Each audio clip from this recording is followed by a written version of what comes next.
Chapter 506. Seeing that Zi knew him, Miss Mu thought that Zi was also a friend of the punishment envoy, so she went back to her work. My master left. He's not in the demon region, Zi said anxiously. She was afraid that things were not as she thought. Both of them were her master's friends, and she did not want anything to happen to either of them. Hey, Nongzhu actually left you alone on Shantian Island? When Lan Feng frowned and said, Bai Changchun is not here either. Where did he go? Senior Bai and ancestor Nanming just left, Zi said, biting her lips. Nanming is also here? Did Bai Changchun invite Nanming here to refine the treasure? When Lan Feng frowned. It seemed that he had come at the wrong time, so he asked, Zi, are they refining the treasure in the demon region? I don't know, I think so. Zi replied obediently. This person was not only a friend of her master, but also a top master in the cultivation world, ranking just below Senior Bai, so she was a little afraid. Since he just left, he should not have started refining, so he won't disturb Bai Changchun's business. When Lan Feng nodded and said to himself.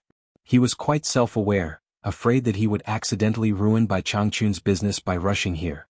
Zi asked cautiously, Senior Wen, are you going to duel with Senior Bai? It's not a duel, just a competition. I'll leave after the competition. I won't disturb his business.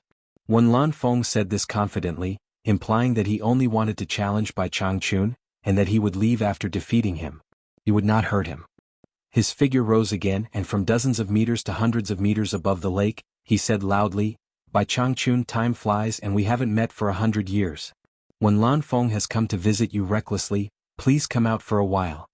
He spoke politely and softly, but Zi and Miss Mu could clearly hear Wen Lanfeng's voice from all directions, and even the echoes from afar were of the same volume, so they could not tell where the voice came from. It was just this one sentence. The voices stacked on top of each other, echoing for a long time. It was as if people were saying the same thing over and over again. The sound spread out like waves, spreading far and wide. It was unknown how far it had traveled. Wherever the voice reached, all the demons and ghosts fell silent, looking in the direction of the obedient island with fear in their eyes. The voice didn't sound like much, but both the Demon King and the Ghost King knew that it was impossible to transmit such a soft voice so far without a shocking cultivation base. At the very least they couldn't do it. Zi secretly clicked her tongue. As expected of the second strongest expert in the world. Just by revealing a bit of his strength, he was able to use methods that shocked the world. Madame Mu, on the other hand, shuddered subconsciously. She thought that not only was this torture envoy formidable, even his friends had unfathomable cultivation base. Within the array that sealed the blue flames beneath Twilight Valley, the blue flames released dazzling azure hues. Bai Changchun shook out a pile of rare items he had collected over the years. Grandmaster Nanming squatted on the ground and fiddled with them as he said, refine these items to their purest state. After the next green fire erupts, when the fire is at its most stable state, we can fuse them and refine them. Bai Changchun nodded. 2 days from now should be the day the blue fire erupts. 3 days from now we can begin the refinement. Nanming, when the time comes, I'll be counting on you. Don't say it's too early. The chances of a high-quality spirit treasure being refined into a treasure are extremely low. I'm worried that it will be like last time, refining a high-quality spirit treasure into a defective one. Just don't blame me when the time comes, the Nanming ancestor said with a bitter smile. Feel free to refine it. The gains and losses are the will of the heavens. I won't force it, Bai Changchun calmly said. This blue fire is a good thing. If only my Shenshen Island had it. The Nanming ancestor sighed, then he suddenly thought of something and asked, Bai Changchun, I remember that you used to have an intermediate-grade spirit treasure sword. Was it not enough for you? I don't think I saw you take it out last time in the Eastern Sea. There probably isn't anyone in the cultivation world that can make you draw your sword, right? There aren't any in the cultivation world, but it doesn't mean that there aren't any in the Holy East lands, Bai Changchun said slowly. The Nanming ancestor shook his head. He didn't know what to say. Who knew that Bai Changchun would add, when my cultivation broke through to the late stage of soul formation, I wanted to test my cultivation. Who knew that the intermediate-grade spirit treasure couldn't withstand my full power and instantly shattered into pieces. That's why I asked you to refine a superior-grade spirit treasure. I hope it can withstand the full power of my cultivation. What? The Nanming ancestor exclaimed. The intermediate-grade spirit treasure couldn't withstand the power of his cultivation. He asked in shock, oh my god. An inferior grade spirit treasure should be able to withstand the use of a late-stage soul formation cultivator. But the intermediate grade spirit treasure can't withstand your cultivation. This. By Changchun, you're still a late-stage soul formation cultivator? I don't know either. That's why I want to go to the Holy East Lands to prove it. I want to figure out what's going on. Bai Changchun also smiled bitterly. He then waved his hand and said, let's not talk about this. Let's hurry. Otherwise, the green fire will be unstable in 2 days and we'll have to postpone it again. The Nanming ancestor shook his head and calmed his mind. Then he raised his arms and the 12 rare materials in front of him flew up. But at this moment his and Bai Changchun's expressions changed at the same time. Both of them seemed to have heard something. The Nanming ancestor raised his hand and put away the materials. He turned around and said in surprise, Wen Lanfeng? What is he doing here? Bai Changchun snorted coldly. He turned around and passed through the wall of light that sealed the green fire. The Nanming ancestor didn't say anything. He raised his hand and put all the materials into his storage bag. Then he also rushed out. There were not many opportunities to see the world's number 1 expert and number 2 expert meet, not to mention they were enemies. In the distant sky, Nongzhu hurriedly dragged Furong and flew deep into the demon ghost region. If it weren't for Furong he would have reached Shuntian Island by now. However, just as he saw the bright surface of the 1,000-mile lake in the distance, he suddenly heard a burst of sound. Nongzhu's expression changed drastically. He said hatefully, Damn Wen Lanfeng, you still came here. Is it worth it for a woman? He then raised his speed to the extreme. After shouting, Wen Lanfeng looked at Ziyi with a smile and stood quietly in the air, waiting for Bai Changchun's arrival. After waiting for a while, Wen Lanfeng seemed to find something wrong with Ziyi's eyes. Her mouth was slightly open in surprise. Her eyes seemed to be focused behind him. The woman in white on the island was also looking in his direction in a daze. There's someone behind me.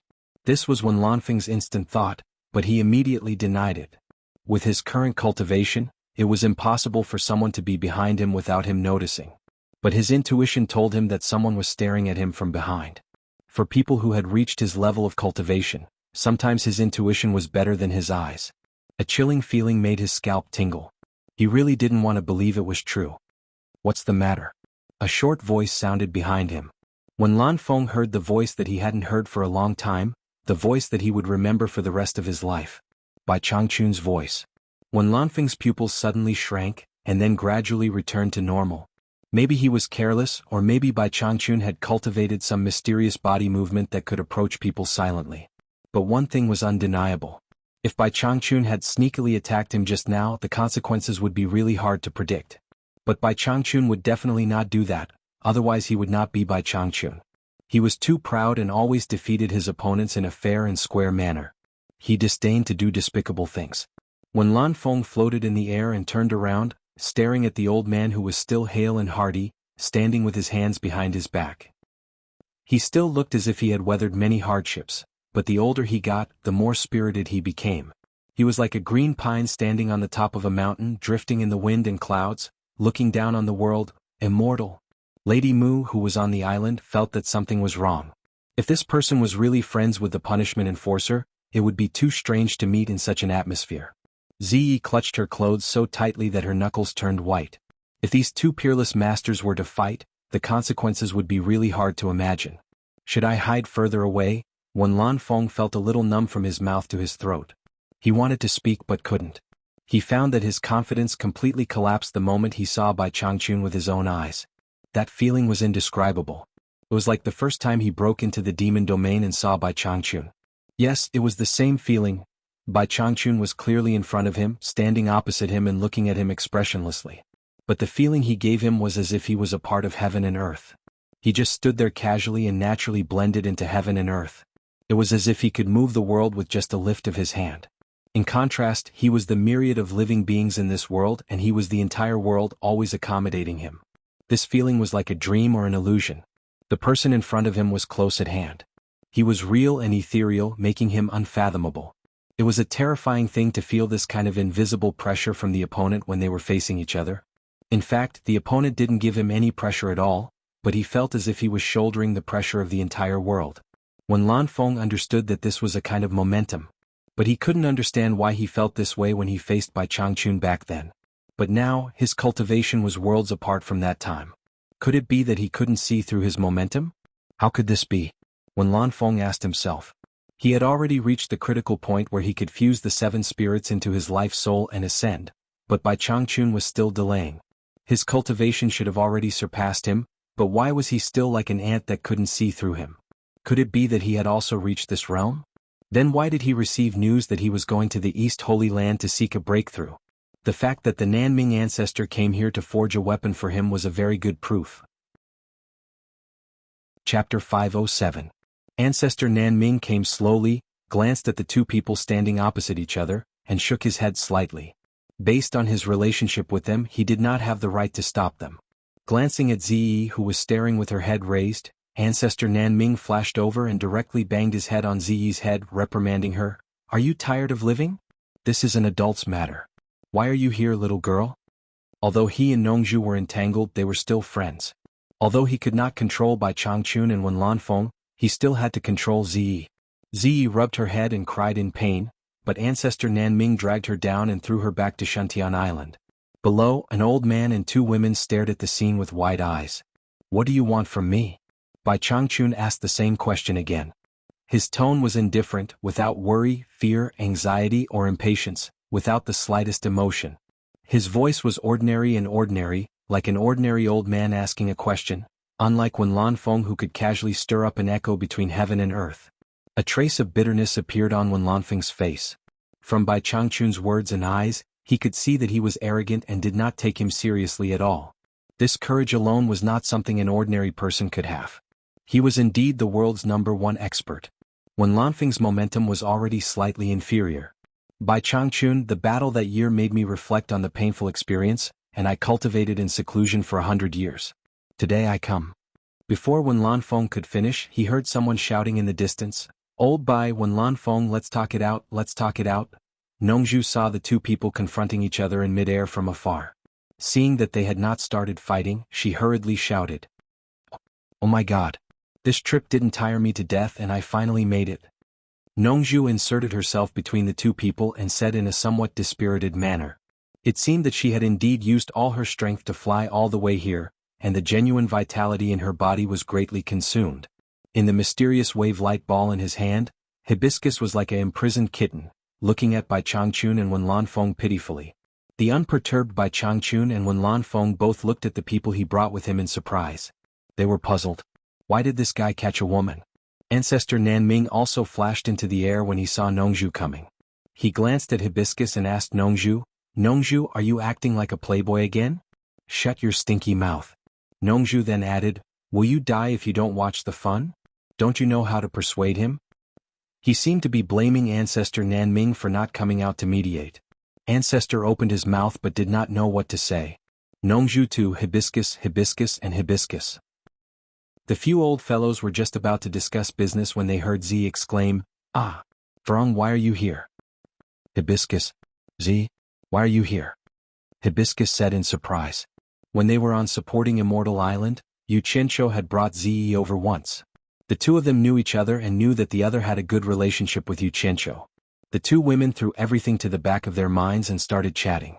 The tense atmosphere between the two great experts of the world, which was on the verge of breaking out, was instantly destroyed by these two girls. Ancestor Nanming elbowed Nongzhu and asked, "Hey, who is this Hibiscus?" Bai Changchun and Wen Lanfeng could not remember whose daughter Farong was. Nongzhu would not bring an ordinary person to Shantian Island. However, the two of them didn't know that Hibiscus was just a small disciple of supporting Immortal Island. Given their status, who would care about a mere Fuxian Island? Moreover, he was just a disciple on the island. Naturally, he wouldn't remember who Hibiscus was. Damn it! Don't get touchy. How am I supposed to know? Nongzhu retracted his elbow and stared at the two girls. He had raised Ziyi since she was young. He was her father, her mother, and her master. In short, Ziyi grew up in the purple bamboo forest and never had a friend, let alone a close friend. When he saw Ziyi and Hibiscus chattering happily, he suddenly realized that he was wrong, very wrong. Nonsense. Ancestor Nanming pointed below and questioned, "If you don't know who she is, how can you bring her here? If you don't know who she is, how can she know Ziyi? Who are you trying to fool?" "How would I know? Yu Qianqiu didn't tell me." Nongzhu was also a little gloomy. Hearing that it was related to his disciple, Bai Changchun looked over and asked, Nongju, what's going on? Nongju was stunned and then said with a smile, Yu Qianqiu said that this girl is his woman. He said that it would be dangerous if she followed him, so he asked me to bring her here to avoid the danger. Bai Changchun and ancestor Nan Ming were stunned at the same time. They stared at Hibiscus and sized her up. Wen Lanfeng's head was filled with bewilderment, but he was quite surprised. He thought to himself, who is Yu Qianqiu? How come I've never heard of him? He must be an extraordinary person to be able to make Nongju run errands and make Bai Changchun and ancestor Nan Ming lose their composure. He had been in closed-door training for 100 years and Yu Qianqiu's previous life wasn't even born yet. How could he know who Yu Qianqiu was? It was enough for him to think about it slowly. Among the 4 people in the sky, 3 of them were the 4 great men of the cultivation world. They were only missing Lu Yanqing from Lingfang Valley. Ever since Ziyi and Yu Qianqiu toured the world of sensual pleasures, she was a little wild. Being trapped in Shuntian Island was boring, so she practiced the awkward, animal play, every day to kill time. Hibiscus's arrival made her a little too excited. Finally she had a companion. Yu Qianqiu is too much. He brought you out to play but he didn't bring me along. It's so dangerous outside. What's there to be afraid of? Danger is fun. If there's no danger, why would I go out with that guy? As Ziyi said this, Nongju's face immediately turned as black as the bottom of a pot. Ancestor Nan Ming, who was at the side, looked at her and laughed. He thought that this girl was really funny and could compete with her master. It's really dangerous. It's not fun. Last time Yu Qianqiu was beaten to the point of vomiting blood. I was scared to death. Yu Qianqiu was beaten to the point of vomiting blood? It can't be. That guy is very bad. Who can injure him? Is he okay? As soon as these 2 sentences were spoken, a somewhat oppressive aura filled the air. The breeze blowing around them instantly stopped. As the 2 girls spoke, they also felt that something was wrong.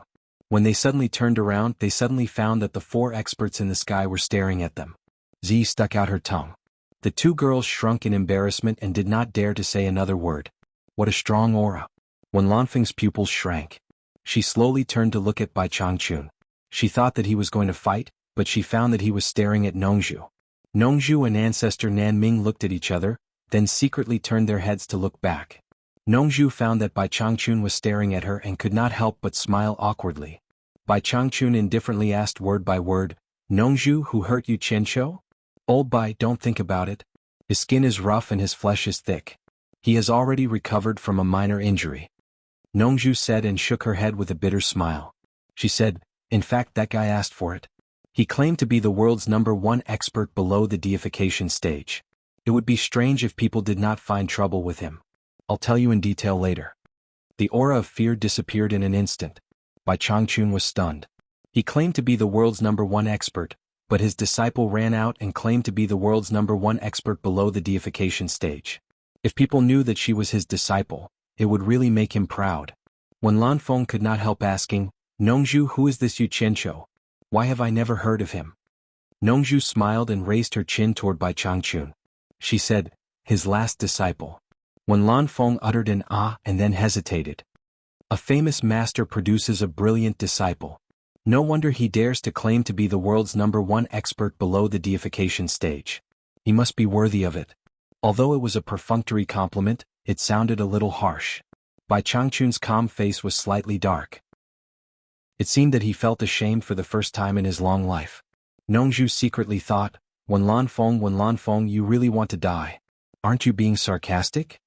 Sure enough, after Bai Changchun's face calmed down, he stared at Wen Lanfeng indifferently and said, from what you said before, do you mean that after 100 years of closed-door training, your cultivation has greatly improved and you came here to wash away your shame? Who was Wen Lanfeng? He was not a coward who was afraid to fight. He was provoked by Changchun's words on the spot and his previous worries were immediately thrown out of the window. This was the true arrogance of a top expert. He would never retreat in the face of a battle and would only concentrate on one thing, to defeat his opponent. Life or death, victory or defeat, these were things to be considered after the battle. When Lanfeng laughed heartily and replied in a sonorous voice, the battle 100 years ago, Wen Lanfeng will never forget it. The 100 years of closed-door training is just to be qualified to meet the punishment master of the demon ghost region again. Today, I would like to experience the demeanor of the world's #1 expert again. The last sentence was particularly impassioned. Don't get excited, don't get excited. Nongju waved her hand anxiously between the 2. However, both of them had entered a state of high spirits and simply ignored Nongzhu. When Lanfeng's whole body erupted with a strong fighting spirit. His grayish-white robe suddenly fluttered despite the absence of wind, stirring the surrounding airflow to gradually solidify and appear like blades. Ancestor Nanming quickly released a transparent protective upstanding chi, but unexpectedly, he still felt a little overwhelmed. The wind blades constantly made ear-piercing sounds on the upstanding chi, and the entire protective upstanding chi could be destroyed by the wind blades at any time. This was the turbulence caused by the light chi-ji before they started fighting. What would happen if they started fighting? Ancestor Nanming's eyes were full of horror.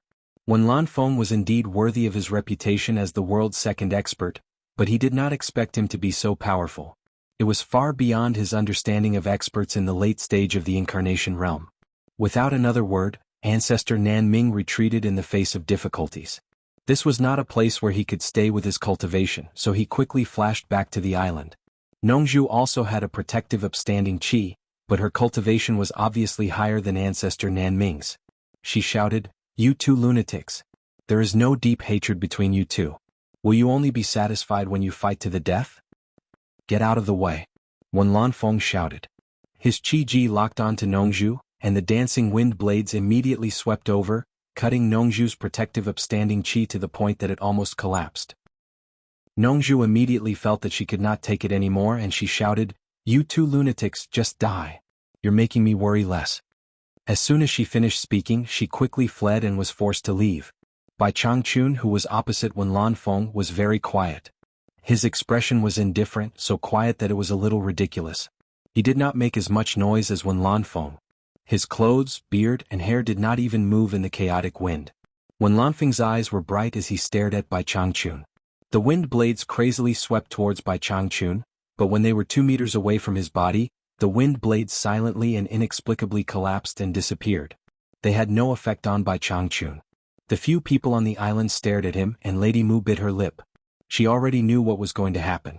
She did not expect that she would have the opportunity to see the torture envoy, who was famous in the demon domain, in action.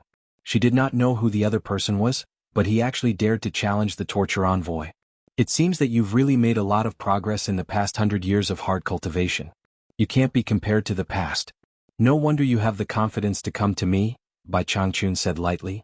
"I also feel that I've made a lot of progress." Wen Lanfeng nodded and asked, "How do I compare to you? I don't know my own cultivation level, and I've been looking forward to someone who can help me understand myself. After seeing you." Bai Changchun shook his head slightly and said, "What a pity. The person who can help me understand is not you. You don't even know what level your cultivation has reached." Wen Lanfeng laughed and said, "I understand now. You mean that I'm still not your opponent?"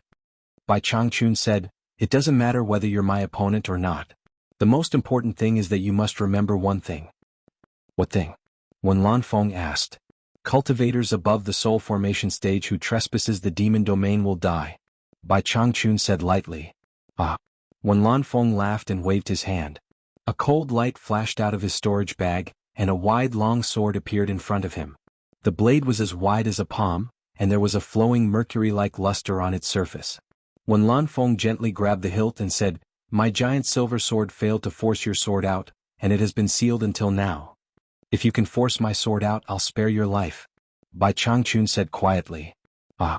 Wen Lanfeng laughed wildly and said, "Bai Changchun, you're too conceited. Today, unless you're an immortal from the upper realm, I'll make you understand the bottom line of your cultivation level." As soon as he finished speaking, he suddenly disappeared. When he reappeared, there were thousands of Wen Lanfeng and thousands of giant silver swords in the air, standing above Bai Changchun's head. It was impossible to tell which one was real and which one was fake. The surrounding airflow was dead silent. On Obedient Island, Nongzhu and elder ancestor of Nanming looked at each other. The two women were stunned. They had seen people who could create many phantoms, but at this time, the thousands of Wen Lanfeng in the air were motionless as if they were real bodies. They moved. One of the thousands of Wen Lanfeng moved, and with a dazzling silver light, it drew a gorgeous and charming arc. From top to bottom, the sword came from the west, fast as lightning, and slashed toward Bai Changchun's head. Just as the sword was about to touch Bai Changchun, a third hand seemed to grow out of Bai Changchun's body, and his fingers were like picking flowers. Chapter 508. With a ding sound, It hit the side of the sword's edge and the man and the sword disappeared without a trace. It was just a soft and crisp sound, without any great power that could shake people's hearts. Not even the sound of wind could be heard. However, it made people feel that everything in that space was still except for the two people fighting. The sound, light, and airflow gave people a feeling that they had been frozen. Hibiscus's cultivation was too low, so she couldn't see any clues. She was already dumbfounded when she saw the thousands of Wenlanfeng's incarnations. Zi opened her mouth. According to her understanding, there could only be one real Wenlanfeng among the thousands of incarnations, and the others were all phantoms. But how could phantoms turn into a tangible form and carry out a substantial attack? Nongzhu and ancestor Nanming understood that this seemingly peaceful place was extremely dangerous. The two of them restrained all of their great power and didn't waste any of it. All of their power was gathered between the sword and the finger. There were not many people in this world who could withstand this sword and finger. They moved again. A sword came from the south, followed by a sword from the east, and then from the north, south, east, and west. Wenlanfeng's attacks were as dense as rain. One man and one sword were like flying immortals from the heavens, leaving behind a shadow. They abandoned all magnificence and only pursued a simple fatal blow. One man and one sword, only one sword, without any extra movements. One man and one sword's fatal blow was simple and unadorned, but when thousands of people and one sword's fatal blows fused together, it formed the most gorgeous visual shock. Thousands of Wenlanfeng, thousands of huge silver swords and thousands of silver electric shadows interweaved in the air to form a huge, gorgeous silver lotus in full bloom. Thousands of attacks in the end, all focused on the flower's stem, and Bai Changchun was the white lotus stem that suffered the storm-like attacks. What a beautiful, blooming white lotus! Hibiscus was stunned. She never thought that cultivators could fight in this way. Zi was stunned. It was too spectacular. This was the fight between the world's #1 expert and the world's #2 expert. Lady Mu was afraid that the torturer couldn't withstand such an attack. Nongzhu and ancestor Nanming stared at their every move without blinking their eyes. Bai Changchun's expression was calm. With his hands behind his back, he remained motionless like a mountain, withstanding the thousands of attacks in the sky. Thousands of arms also appeared on his shoulders, making him look like the thousand-armed Guanyin. It was extremely beautiful. Ding ding ding. A series of rapid and crisp sounds rang out. Every finger would hit its target, and every single one of them was able to thwart the sharpness of the giant silver sword. With a flick of his finger, Wenlanfeng's body and sword unity collapsed. In the blink of an eye, the silver lotus gradually dissipated in the air. It was a magnificent opening, but a depressing curtain call. Nongzhu and ancestor Nanmian heaved a sigh of relief. If Wenlanfeng's 1,000 swords unite was used on them, they would not be able to withstand 100 swords if they did not escape, let alone 1,000 swords. It seemed that only a person with an abnormally high cultivation like Bai Changchun could remain still like a mountain and deal with it with ease. Moreover, he didn't even draw his weapon and merely flicked his finger lightly to break Wenlanfeng's 1,000 swords as one. His finger avoided the sharpness and flicked the side of the sword tip. It would be fine if it was just one or two, but it happened that thousands of swords burst out almost at the same time. There was probably no one in the world who could compare to him in terms of eyesight. Although the two were relieved, they knew that this was just the beginning of the warm-up, and the real fight was yet to come. Bai Changchun is indeed Bai Changchun. I can't believe that my 1,000 swords unite couldn't even force you to move a step. Wenlanfeng's sigh sounded around, but only his voice could be heard. I don't have time to chat with you. If you don't make a move, I will. Bai Changchun said calmly. Good. Then come on. Let me experience the power of the world's #1 master again. Wenlanfeng's voice was still heard, but no one else could be seen. You overestimate yourself. Bai Changchun snorted coldly. His figure flickered and he also disappeared. The few people on the island looked around but found nothing. Suddenly, a series of rapid bangs sounded high up in the sky. They quickly looked up, and when the last bang sounded, they saw Bai Changchun and Wenlanfeng appear above at the same time. The two had obviously fought several times in a race of speed. Otherwise, there would have been no sound for no reason. The two were so fast that the people below couldn't see them clearly. A muffled groan sounded in the air. Wenlanfeng's figure seemed to have suffered a heavy blow. He fell like a meteor and quickly fell to the surface of the 1,000-mile lake. Nongzhu and ancestor Nanming exchanged a surprised look. They could see that Wenlanfeng was injured, but they didn't know what Bai Changchun had done to him. Whoosh! Bai Changchun's figure appeared intermittently from high up in the sky. This was not teleportation but a pure speed pursuit. He chased after Wen Lanfeng. At their level of cultivation, it was impossible to cause effective damage to their opponents from afar. They needed to hit them head-on. Nongzhu and ancestor Nanming's hearts were in their throats. Although Bai Changchun had injured Wen Lanfeng, he obviously didn't want to let Wen Lanfeng go and was chasing him. Sword without an arrow. Wen Lanfeng, who was falling rapidly, shouted and stopped in the air due to the strong inertia. The strong wind brought by his fall pressed a huge arc of deep whirlpool on the surface of the lake that was only a few dozen meters away from him. As the deep whirlpool bounced up, Wen Lanfeng, who had stopped, also bounced up and roared into the sky. The sword in his hand produced a giant sword aura that was more than 20 meters long. It stirred up huge chaotic sword shadows, like messy transparent thorns shooting through the air, madly stabbing at Bai Changchun who was chasing after him. The two powerhouses brazenly confronted each other head-on. However, Bai Changchun seemed to have fallen into a pile of crystal-clear thorns. Clang clang clang. The fight directly entered a white-hot stage. This was the last scene that the women in purple clothes saw clearly. Then, the figures of the two peerless powerhouses became blurred again. With the cultivation of the three women, they could no longer see clearly. They could only see the messy and terrifying sword aura sweeping everywhere. Bang bang. The sound of banging was endless. Nongzhu and ancestor Nanming's eyes almost narrowed into slits. They stared at the two people fighting with sparkling eyes. They knew that Bai Changchun did not want to destroy his territory, so he deliberately suppressed his destructive aura. Wen Lanfeng was not here to cause trouble. At the same time, in order not to show weakness, he also suppressed his destructive aura. Otherwise, with such a crazy fight between the two people, the power emitted was earth-shattering, and the shocking and terrifying shock wave alone could completely destroy Obedient Island. They could not just stand on the island and watch the show as if nothing had happened. TSK. Wen Lanfeng's cultivation has really improved by leaps and bounds. In the past, it would be impossible for him to fight against old Bai so valiantly. How strong! Nongzhu exclaimed. Ancestor Nanming glanced at him, knowing that he had seen the battle 100 years ago. His gaze returned to the two people fighting. The more Wen Lanfeng fought, the stronger his fighting spirit became. The defeat 100 years ago was so sullen that he almost did not have the strength to fight back and was beaten half to death. He had never had the opportunity to fight with an expert like Bai Changchun so happily. With the giant silver in hand, the sword moved with his heart. His entire body and mind were completely integrated with the sword, achieving the true unity of man and sword that he dreamed of. The sword was him and he was the sword. With the unity of man and sword, he was invincible. Fighting against the world's #1 expert, his fighting spirit and heroic spirit soared to the sky. Wen Lanfeng was secretly amazed. It was a great blessing to be able to fight with an expert like Bai Changchun. It directly stimulated his potential.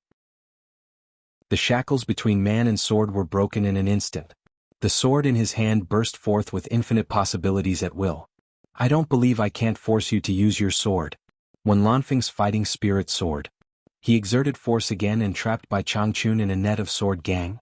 The two fighting figures became more and more blurred, and even the huge sword gang was flickering.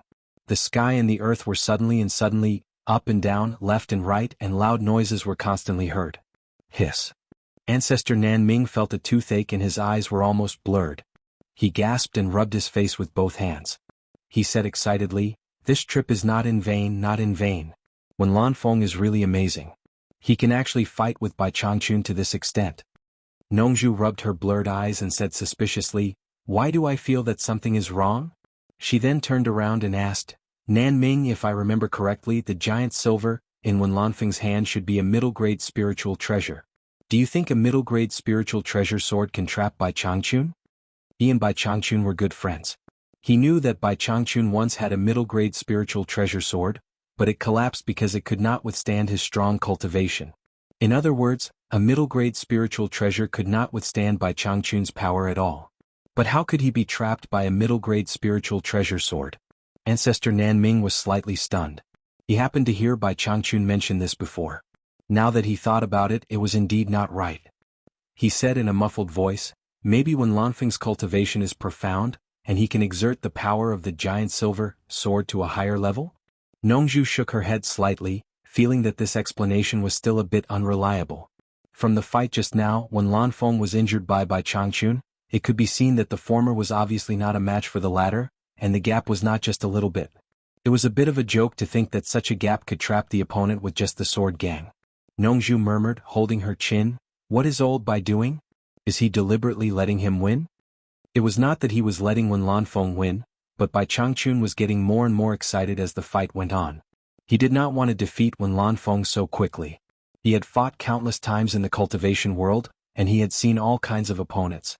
However, just now he suddenly found that Wen Lanfeng seemed to have understood something.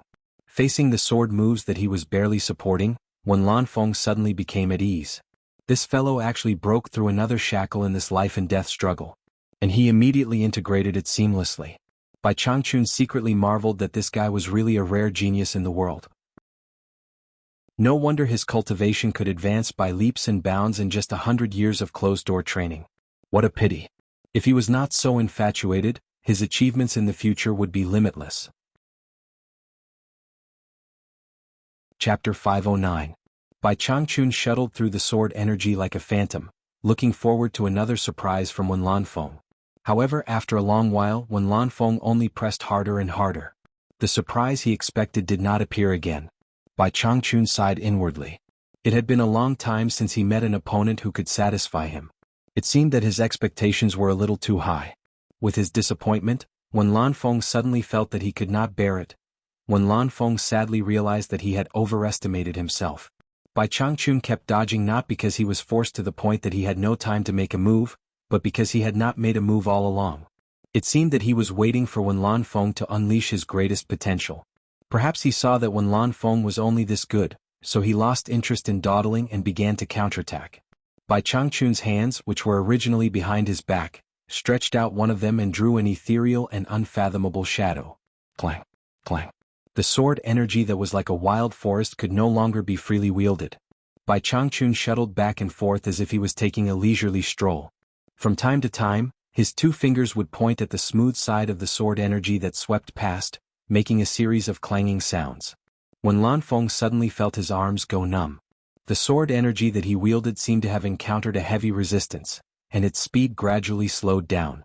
The two people, who were originally so fast that they were like blurry shadows, gradually revealed their true bodies in the air. Even the women in purple could see their every move. Oh no! Nongju and Ancestor Nanming exclaimed in unison.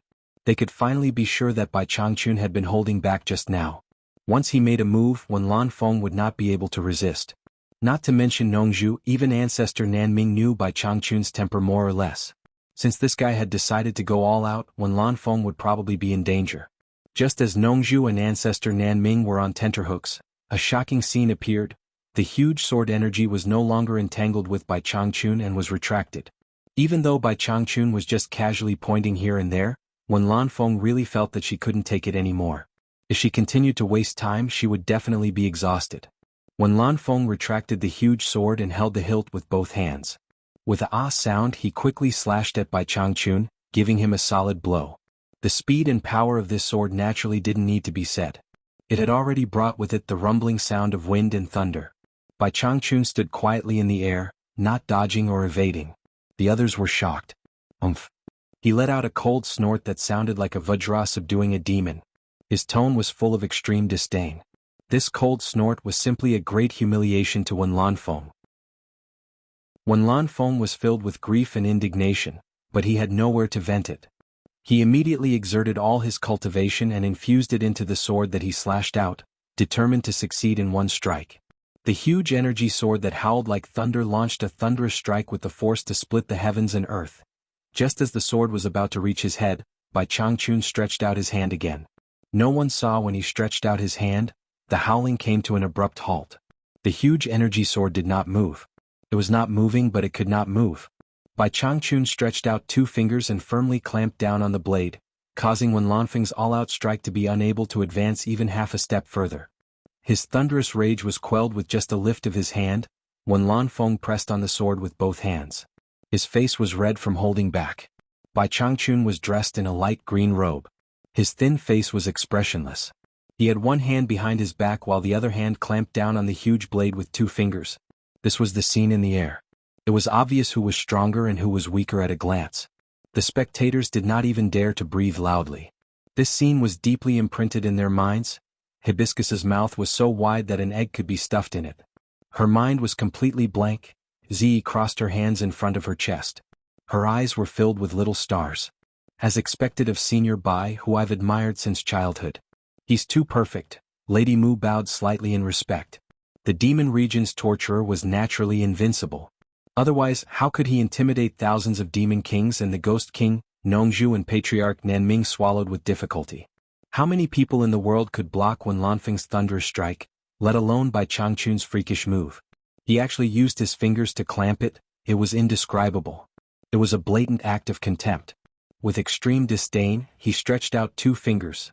The expression on Wen Lanfeng's face could only be described as infinite grief and indignation. He had gathered all his cultivation into the sword, but it was stopped by the opponent's 2 fingers. The previous fight was like a cat toying with a mouse. This was 100 times worse than the humiliation he had suffered 100 years ago. He had come confidently as soon as he came out of seclusion. It turned out that it was just a self-made joke, the biggest joke in the world. Do you still think you're qualified for me to use my sword now? Bai Changchun asked indifferently with the sword in one hand. I've lost. Wen Lanfeng spat out those 3 words with difficulty. Didn't you want to test the bottom line of my cultivation? Why did you admit defeat so quickly? Bai Changchun continued to ask mercilessly, do you remember what I said? What? Wen Lanfeng asked blankly. Cultivators above the soul formation stage who trespasses into the demon region must die. Bai Changchun reminded in a cold tone.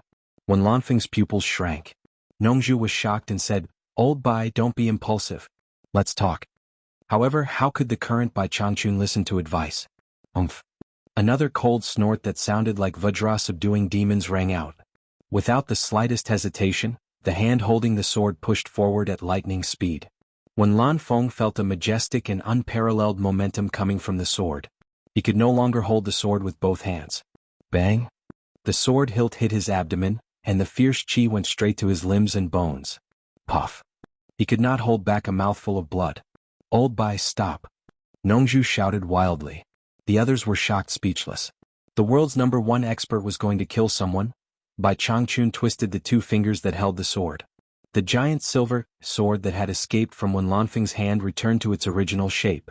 It flipped in the air and bounced in the direction of Shantian Island. Whoosh! Bai Changchun was still in his original position in the air, but another Bai Changchun suddenly appeared in front of Wen Lanfeng. Wen Lanfeng was shocked. Teleportation was useless when he was locked on by such an expert's chi. He quickly covered his body with protective vigor energy. Bai Changchun pointed out 2 more times. The 2 small fingers contained a tremendous force. With a bang, Wen Lanfeng's protective astral energy was shattered. He was sent flying, and with a piu sound he spat out another mouthful of blood. Wen Lanfeng had just flown back a dozen meters when Bai Changchun, who had been chasing him all the way, arrived in front of him again. There was already a third Bai Changchun in the air. Wen Lanfeng struggled on his deathbed. He concentrated all his cultivation into a palm strike. At this time, Wen Lanfeng was already seriously injured and no longer had the ability to control the residual power of his battle. With this palm strike, the wild momentum rushed out like a stormy sea. Oh no! Ancestor Nanming exclaimed. A golden light flashed out of the storage bag and quickly spread into the sky. The entire obedient island was enshrouded in a golden net. The surging shock wave was blocked by this fine golden net. Shantian Island was safe and sound. However, the waves on this side of the 1,000-mile lake rose and fell. How could Bai Changchun care about Wen Lanfeng's palm strike? He clenched his fingers into a fist and brazenly punched Wen Lanfeng's palm. Wen Lanfeng spat out another mouthful of blood. His face was pale and he was sent flying again.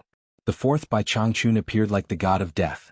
The 3 phantoms behind him had not dissipated. One could imagine how fast he was.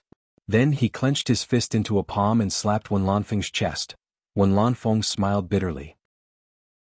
After suffering 3 consecutive lightning strikes from the sword hilt, a finger, and a fist, his body was extremely weak.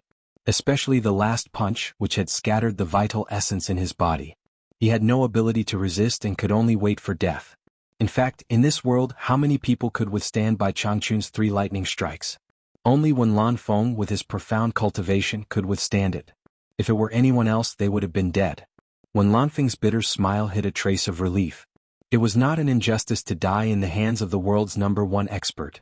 When he saw Bai Changchun's cold and handsome face approaching, he recalled the woman with unparalleled beauty in Spirit Fang Valley. Will you occasionally think of me after I die? Farewell, my most beloved woman. What I regret the most in my life is that I couldn't see you again before coming here. 2 drops of crystal-clear liquid gushed out of the corners of Wen Lanfeng's eyes. He actually thought of Lu Yanqing before he died. Nanming Aleph *CK your ancestors. Nongzhu climbed the golden net and howled at the sky. His hands that were holding the net were already bloody. He had already prepared to teleport in front of Wen Lanfeng at the critical moment. He believed that Bai Changchun would not kill him. As long as he had a chance, he was not afraid of not being able to save Wen Lanfeng. He remembered that he had saved Wen Lanfeng in the past. Who would have thought that no matter how much he calculated, he would actually miss the golden net that Nanming ancestor had set up to block the impact wave. Just as Bai Changchun punched, he teleported over, but unexpectedly he was blocked by this treasure. This treasure was an upper-grade defensive spiritual treasure refined by ancestor Nanming for his own use. Even a spiritual treasure of the same level would not be able to break it. Nongzhu wanted to tear it apart with his bare hands. With his cultivation it was simply a dream. Master! Z exclaimed. She had never seen her master so sad before. Farong and Lady Mu were even more confused. Ancestor Nanming was completely dumbfounded. He naturally knew what Nongzhu wanted to do, but he had ruined it. A series of events happened in an instant. Everything was unpredictable. Nongzhu helplessly howled while climbing the golden net. Now no one could stop Bai Changchun. No one could stop him. No, there was one more person, maybe he could. In a flash, the 3 words Yu Qianshou suddenly appeared in his mind. Bai Changchun's precious disciple. This was his last hope. No matter what, he had to try. Nongzhu impatiently shouted, Yu Qianshou, stop. For Yu Qianshou, old Bai, for Yu Qianshou, you can't kill him. Stop, stop. It had to be said that this sentence really stopped Bai Changchun from slapping down. At the last critical moment, the 3 words Yu Qianshou made Bai Changchun's hand pause, and the following words made him completely stop. Although it was said to be slow, it actually happened very quickly. Everything happened almost in an instant. The 3 shadows behind Bai Changchun gradually disappeared. He stopped his hand and stood quietly in the air, letting Wen Lanfeng fall into the 1,000-mile lake. Bai Changchun coldly glanced at Nongzhu, who was crawling on the golden net like a crab, as if asking what he meant. Before Wen Lanfeng fell into the lake, he opened his eyes, which were full of disbelief. He also heard Nongzhu's words. He didn't expect that the name Yu Qianshou could save him from death. The cold lake water drowned him, and he had no strength to control himself. Bai Changchun's 3 strikes were too powerful. Not only did they scatter the real vitality in his body, but his bones and meridians were also injured. If that palm hit him again, he wouldn't have the slightest ability to resist, and his body would have been torn into pieces. The greenish-blue lake water was stained with blood from his floating body, and it spread out in strands. Nongzhu's eyes were wide open. With a cheer, he jumped down from the golden net, seemingly crazy and lively. Ouch! Oh my God! Ancestor Nanming sighed helplessly, and finally felt relieved. Who knew that this sound would attract trouble? Bastard! Nongzhu roared angrily. She jumped over and grabbed his collar, punching and kicking him hard. Ancestor Nanming cried out in pain, but he didn't dare to fight back. After all, he was the one in the wrong. Son of AB*, have you had enough? Ancestor Nanming roared and pushed him away. Damn it! Aren't you going to retract your stupid net? Do you want Wen Lanfeng to drown instead of being beaten to death? Nongzhu roared. Ancestor Nanming's anger was instantly extinguished. Why are you still in a daze? I'll beat you to death, you bastard. Nongzhu rushed over and beat him up again. The girls were all dumbfounded. They didn't expect that a soul formation expert was also human. No, he had such a human side. I was wrong. Stop hitting me, let me retract the net. Ancestor Nanming crawled out from under Nongzhu's punches and kicks, his face covered with bloody fingerprints from when Nongzhu pulled the golden net. Ancestor Nanming cast a spell, and the golden net returned to the sky above Obedient Island with a whoosh. It shrunk into a ball, turned into a golden light, and shot into his storage bag. Nongzhu didn't have time to argue with him. In an instant she appeared below Bai Changchun, looked up and smiled foolishly at him. Then he leaped to the lake surface and grabbed Wen Lanfeng, who was smiling foolishly at him. Seeing this, he raised his hand and gave Wen Lanfeng 2 big slaps. Then he picked him up and quickly flew to Obedient Island. As soon as he put him down, the others also came over. "It's good that you're not dead, or I'll feel guilty for the rest of my life," Ancestor Nanming said with relief. He pressed his palm gently on Wen Lanfeng's chest to check his injuries. After a moment of silence, he exhaled and said, "Your true vitality has dissipated, and your meridians and bones are all injured. Fortunately, you have a good foundation. If it were someone else, I'm afraid they wouldn't have been able to withstand it. Think of a way to recover." Wen Lanfeng was secretly glad to be able to survive the disaster. Looking at the bloody fingerprints on Ancestor Nanming's face, he smiled knowingly. As a result, Nongzhu grabbed him again and gave him 2 more big slaps, scolding, smiling foolishly. "What are you smiling for? You're happy that I didn't beat you to death, aren't you? You're not King dead, but I have to clean up your mess. Damn it. If I knew this earlier, I would have let you die freely." Chapter 5:10. These 2 slaps gave the group of people a fright. Ziyi opened her mouth. It was the first time she saw how brave her master was. This was Wen Lanfeng, the second expert in the world. Yet her master dared to slap him. How many people in the world would dare to do this? Ancestor Nanming touched his face subconsciously. This guy was crazy. He even dared to slap Wen Lanfeng. It seemed that he was not wronged. Although Wen Lanfeng did not have the strength to move, he was still sober. It was okay to slap him twice before, but why did he slap him twice now? Did he really think that his face could be slapped so casually? Wen Lanfeng immediately glared at him. "What are you looking at? Are you not convinced? Stand up and slap back. Aren't you very powerful? What? Are you a bear now?" Nongzhu sneered at him. Seeing that he was not convinced, she immediately raised her hand again and shouted, "Do you believe that I will give you 2 more slaps?" Alas, enough. Ancestor Nanming hurriedly hugged his arm. Wen Lanfeng was not a toy. How could he let him slap him casually? He had slapped him and scolded him. Nongzhu's anger had dissipated a lot. Regardless of whether Wen Lanfeng was willing or not, he lifted him up and helped him to sit cross-legged. He slapped his back and injected his vital energy into his body, helping him guide the dissipated vital energy back to his meridians. With Wen Lanfeng's cultivation, as long as he converged his vital energy, he should be able to recover quickly. The group of people stood on the side and looked at each other. They finally understood what it meant to slap and scold each other for love. Bai Changchun teleported back to the island. He glanced around coldly and pointed at Furong, saying, "Follow me." Then he slowly walked toward the big house in the center of the island. Hibiscus was immediately at a loss of what to do and didn't know what to do. Nongzhu, who was helping Wen Lanfeng guide his vital energy back, opened one eye and looked. Suddenly she stopped and stood up. She said to Ancestor Nanming, "Come, I will take this girl." Ancestor Nanming nodded and sat behind Wen Lanfeng. Nongzhu waved to Furong, and the 2 entered the big house one after another. After entering, Bai Changchun still had that cold look in his eyes. Furong stood there uneasily, not knowing what to do. Nongzhu pointed at Bai Changchun and said, "Hurry up and greet him. This is Yu Qinsho's master, the person your man asked me to bring you here." Furong walked over while trembling with fear. She knelt down and kowtowed, "Junior Furong greets Senior." As soon as she knelt down, she didn't dare to get up. The scene of the battle had been carved into her heart. She hadn't expected Yu Qinsho's master to be so powerful. Her heart was thumping non-stop and she was extremely nervous. Even Bai Changchun and Nongzhu could hear her heartbeat. Only when Bai Changchun asked her to get up did she stand up timidly. Seeing her lower her head as if she had done something wrong, Bai Changchun said indifferently, "Raise your head and look at me." Furong didn't dare to be disobedient. She hurriedly raised her head, but her eyes were a bit disobedient. She didn't dare to look straight at him, and she frantically avoided Bai Changchun's gaze. Bai Changchun stared at her eyes.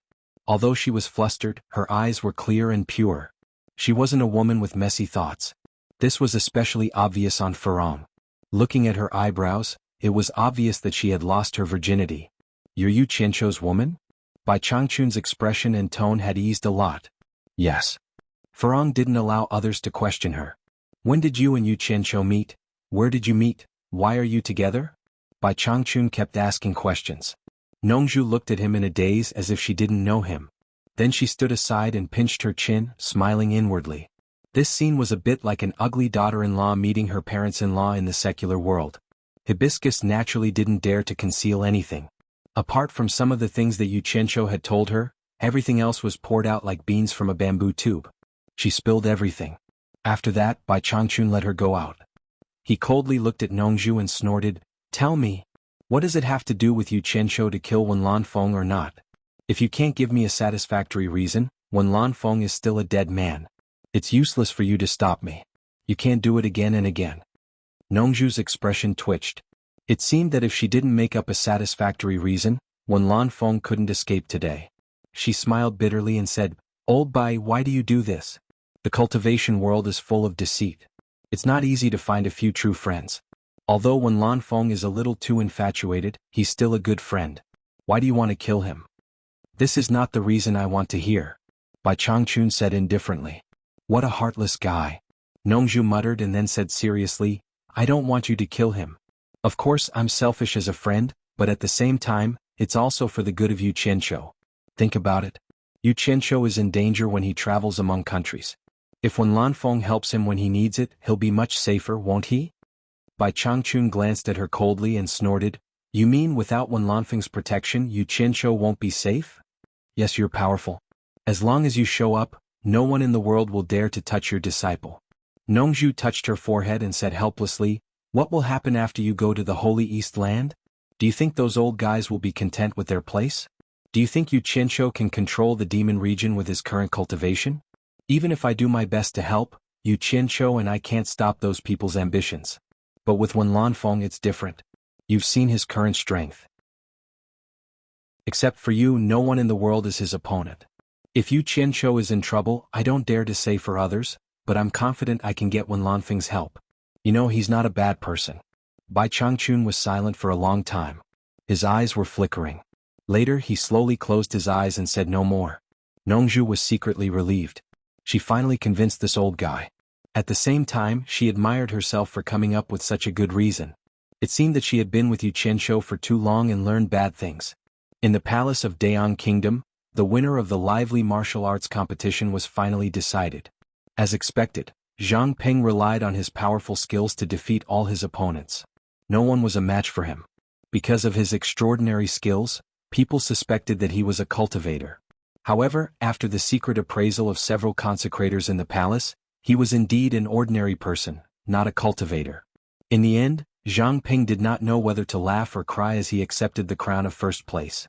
Wen Yuyuan and Wen Bai of Baiwan Kingdom also did not know whether to laugh or cry. Yu Qianshou had casually thrown out his follower and unexpectedly won the first place. Wen Bai also could not see that Zhang Peng was a cultivator. What made the two depressed was that Zhang Peng was a citizen of Baiwan. If he really became the son-in-law of Dayang Kingdom, the fabricated background that he had previously registered would be exposed. They had to find a way to cover up his lie when they returned. On the same day, the emperor of Dayang Kingdom, Zhao Heng, decided to host a banquet to entertain the diligent talents of various countries. At night, the palace of Dayang Kingdom was brightly lit. People sang and danced, immersed in a festive atmosphere. The top 20 winners of the competition received the honor of sitting in front of the emperor. Zhang Peng was naturally among them. He could be said to be the most lively one. People constantly came over to toast and congratulate this prospective son-in-law. Zhang Peng's face was constantly twitching. In the eyes of others, they thought that he was overjoyed. The lights were waning and people were singing and dancing. It was a scene of wealth and honor. Zhang Ping did not know how much wine he had drunk to drown his sorrows. He felt like he wanted to make himself drunk.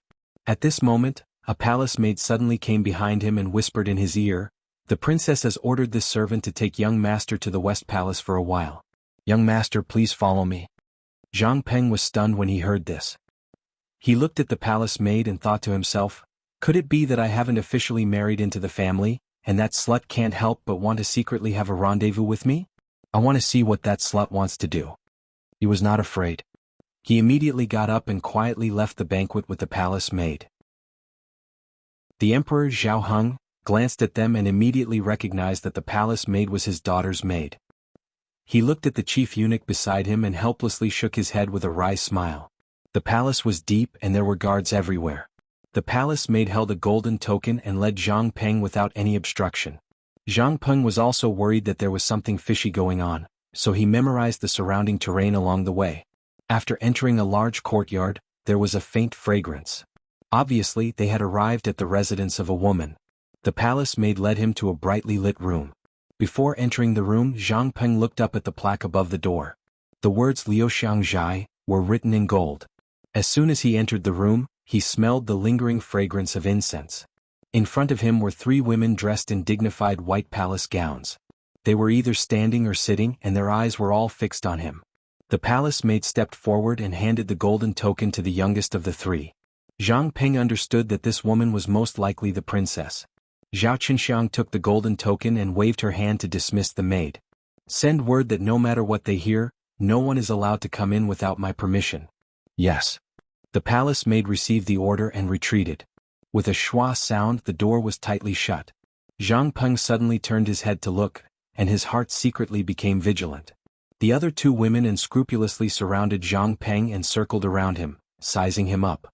The 3 people in the room were the 3 daughters of the Dayang Kingdom's emperor, Zhao Heng. After the eldest Zhao Rongxiang saw him, she covered her mouth and smiled at the second Zhao Hanxiang.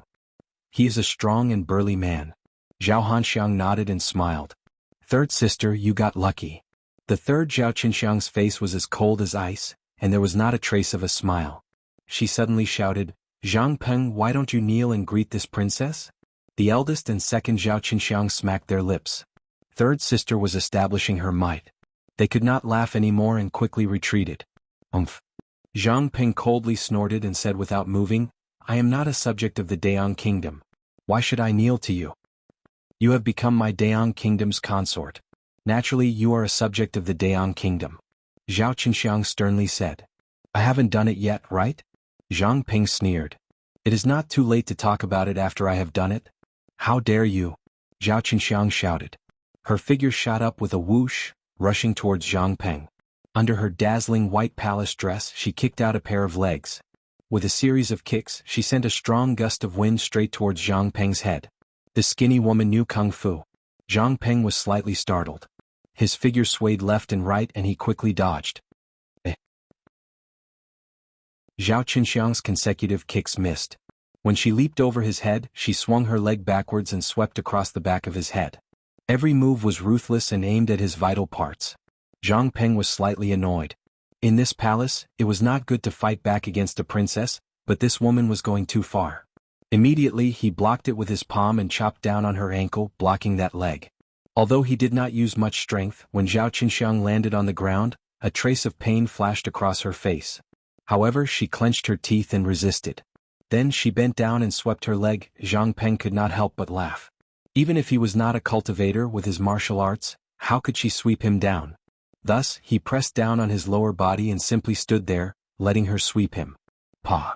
When the 2 legs collided, Zhao Qinxiang could not help but let out a weak groan of pain. Zhang Peng originally thought that she would understand how powerful he was by now. Who would have thought that she would pull back her leg, press down and spring at him again? Her 10 fingers formed into sharp claws, and without the slightest bit of politeness, she clawed wildly as if she wanted to ruin Zhang Peng's face. Although she was not afraid of being injured, she was wearing a mask. Once she clawed at him, she would definitely be exposed. Zhang Peng coldly snorted. This time he did not hold back. His figure flashed, and with a swing of his palm, he slapped her lower abdomen and directly threw her back onto the soft couch. The speed of the flash was extremely fast, and in the eyes of the 2 women, it was just a flash of a shadow. The 2 of them revealed expressions of surprise. This Zhang Peng was very powerful. No wonder he could win first place in the martial arts competition. Zhang Peng, how dare you attack the princess? The eldest sister, Zhao Rongxiang, shouted. Zhang Peng ignored her and stared at Zhao Qinxiang asking, Princess, I don't know how I have offended you, but you want to kill me? Zhao Qinxiang covered her lower abdomen with her hand, gritted her teeth and said, I'll let you know what it means to be obedient. I'll let you know the consequences of not listening to this princess.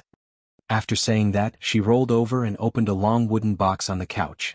3 long swords with silver scabbards were grabbed and thrown out. Zhao Rongxiang and Zhao Hanxiang caught the swords and looked at each other. Zhao Qinxiang jumped off the couch with a sword in her hand and shouted, Eldest sister, second sister, set up a sword formation and teach him a lesson about the rules. Clang clang clang. The 3 swords were unsheathed. The 3 women flew like butterflies, and their swords intertwined with each other. Zhang Peng was speechless. How could all the daughters of the imperial family know martial arts? How did the emperor teach his daughters? As he dodged, he discovered that the youngest and unruly princess was the most vicious. The tip of her sword was actually aimed at his genitals several times. This thoroughly infuriated Zhang Peng. With a speed that was inconceivably fast for the three women, he flicked his fingers and easily seized the swords in the three women's hands. The three women stared at their empty hands in shock. Before they could react, they saw a figure flash by. They felt their bodies go numb and they couldn't move. Zhang Peng took the opportunity to seal the acupuncture points of the three women, and with a swing of his sword, the swords were nailed to the wooden beam. Don't think that just because you are a princess, I don't care about a trifling Dian kingdom. Zhang Peng arrogantly threw down these words. He wanted to turn around and leave, but he immediately thought of the many guards in the palace. In addition, there were experts from the cultivation world overseeing this place. He really couldn't just barge in. His gaze fell on the gold medal on the small table beside the couch. He spat out the alcohol in his stomach and went over to pick up the gold medal. When he turned around and brushed past the princess, he caught a glimpse of the unruly princess's eyes filled with endless resentment. He was slightly startled and stopped to size up Zhao Qinxiang. He discovered that she was a delicate beauty with a slender waist and an alluring chest. His mind slightly heated up. He didn't know if it was because of the alcohol, but he now remembered his master's words to get the princess to bed as soon as possible. Since master has already said so, how can I not follow? Zhang Ping silently thought. As someone who grew up in a war, he paid particular attention to neatness. He turned around and moved Zhao Rongxiang and Zhao Hanxiang to face the wall. He then picked up Zhao Qinxiang and threw her on the soft couch. Zhao Qinxiang couldn't speak or move. She stared at Zhang Ping in fear, not knowing what he wanted to do. Hiss. Zhang Ping raised his hand and directly tore off her clothes. It seemed that he didn't know what gentleness was, and in a few moments, a white and tender body was revealed. Zhao Rongxiang and Zhao Hanxiang's eyes widened. Zhang Ping didn't notice that opposite them was a bronze mirror used for dressing up. The movement on the couch could be seen in the mirror. The two girls saw the man in the bronze mirror take off his clothes and press down heavily. If the two girls hadn't seen it with their own eyes, they would have never believed that someone dared to humiliate the princess in the palace. Zhao Qinxiang's eyes widened and tears silently flowed. She endured the pain of a broken melon. She never thought that there would be such a daring person, and in the end she fainted from anger. After Zhang Peng was done, he was also slightly shocked. He realized that he was a little too impulsive. He was secretly a little worried. Would something happen?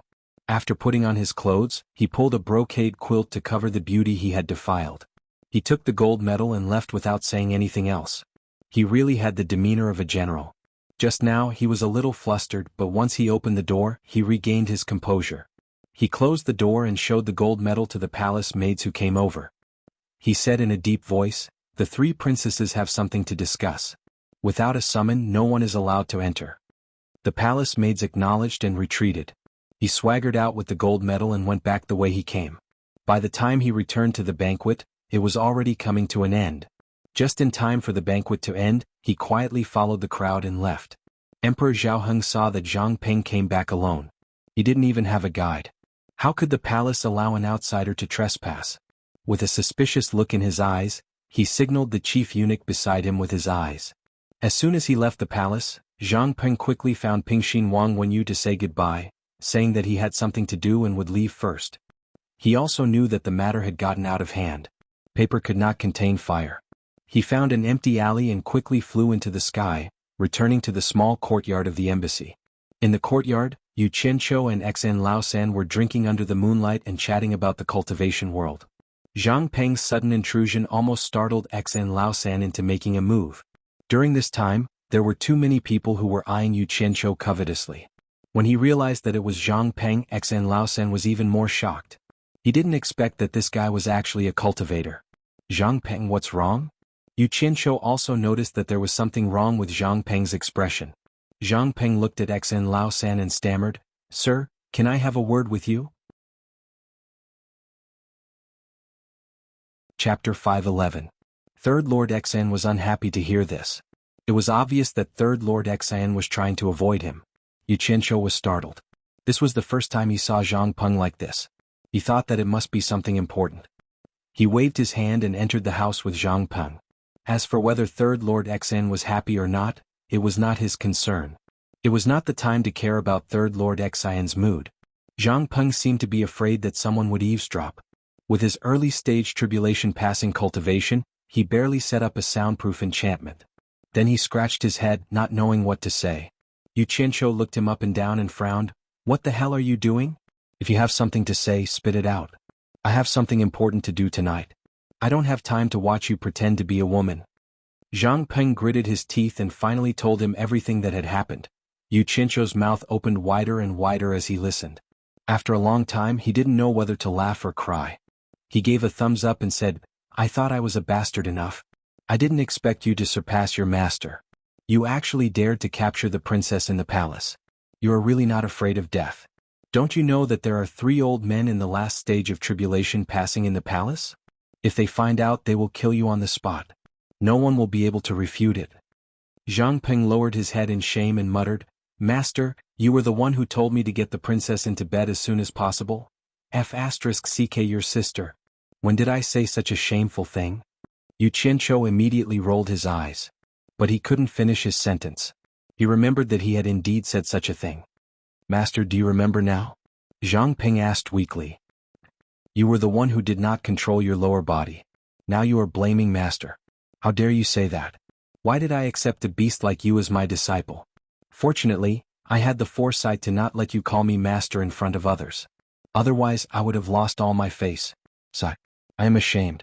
Yu Qianqiu shook his head and sighed. "Master, I know I was wrong." Zhang Peng scratched his head awkwardly. "This can't be hidden for long. They will find out sooner or later. Master, why don't we escape first?" "Come on, I've always been an upright person. When have I ever escaped?" Yu Qianqiu poked his chest and said, "You have to bear the consequences of your own actions. Didn't you get first place in the martial arts competition? Anyway, the princess will be yours sooner or later. It doesn't matter if you try the horse first before fitting the saddle. You might as well stay in Deyang Kingdom and be the prince consort." Zhang Peng panicked.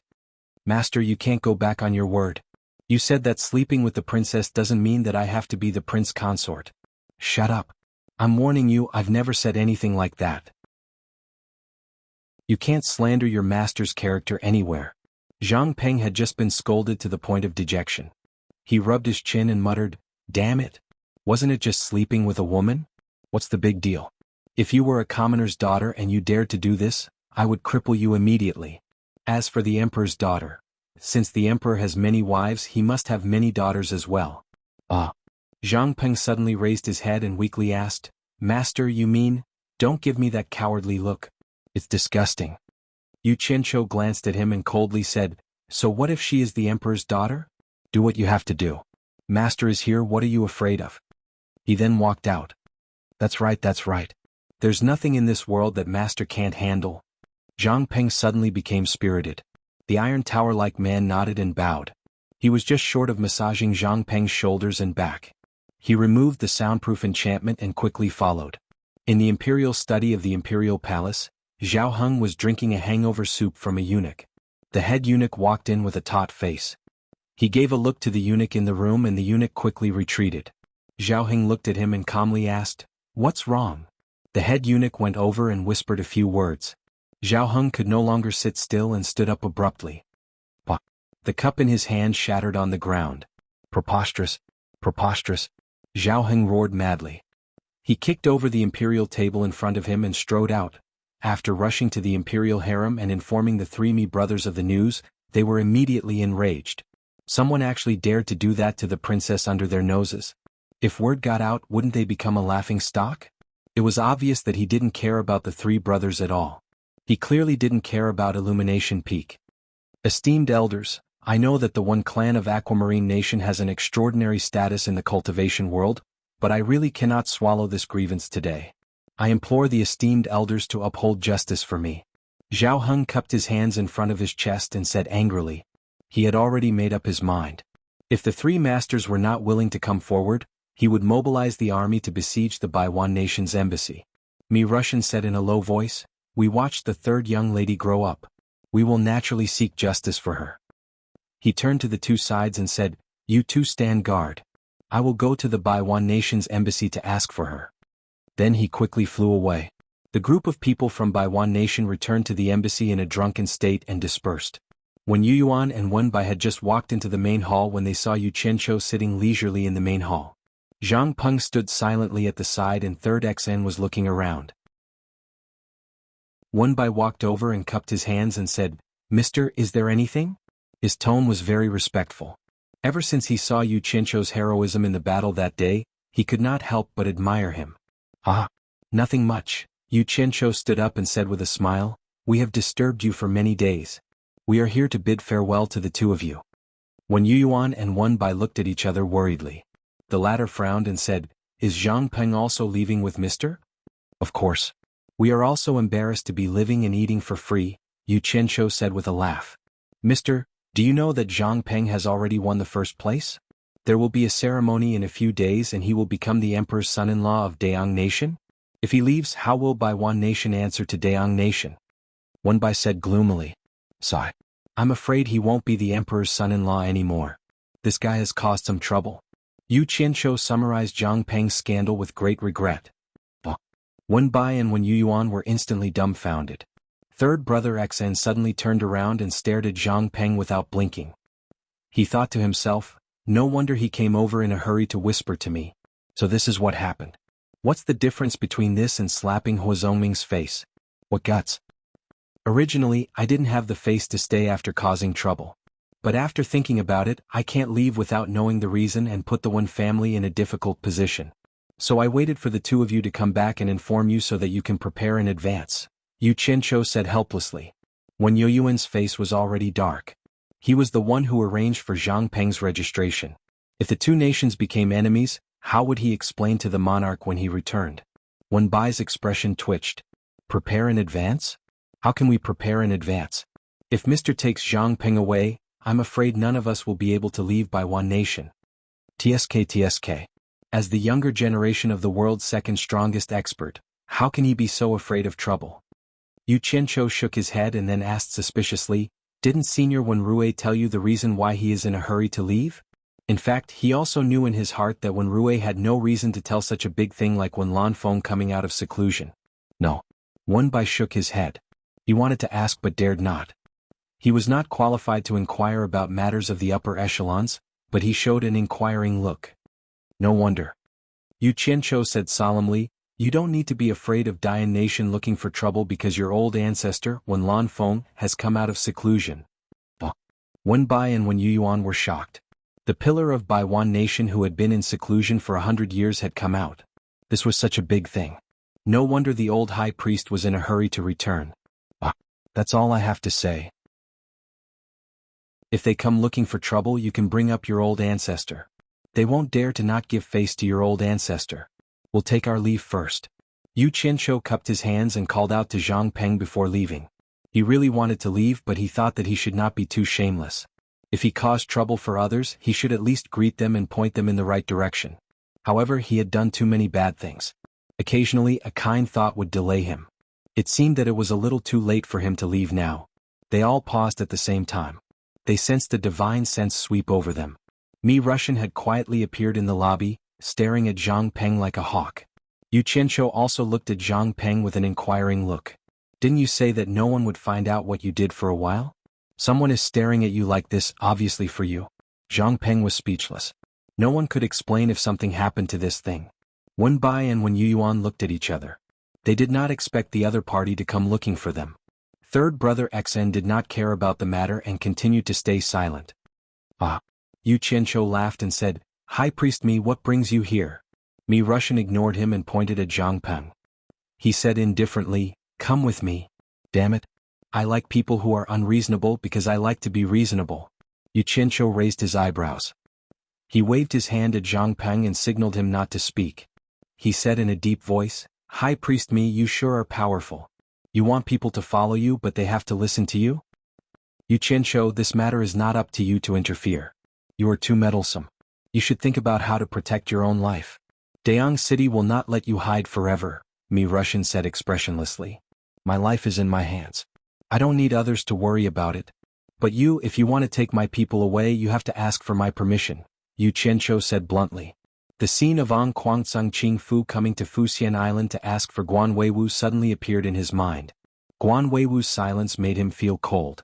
If he could not protect his own disciple, he would not be able to show his face anymore. Since when did Baiwan country's people become your people? Mi Russian squinted his eyes. Yu Qianzhou smiled coldly and said, since when do you not need to worry about my people? Could it be that I still need to report everything to you? I want to ask you, what right do you have to take him away? You are asking him what he did? Mi Russian said sternly. Yu Qianzhou turned around and said, Zhang Peng, what did you do? Zhang Peng shook his head and said, I did not do anything. Chapter 5:12. Wen Bai and the other two were speechless. These two were acting shamelessly.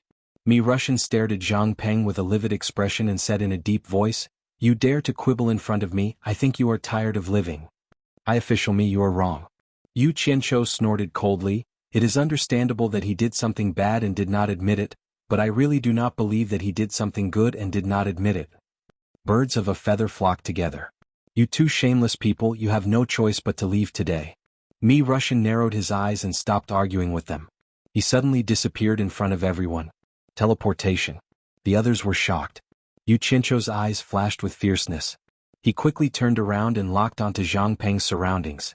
Zhang Peng also knew the situation was bad.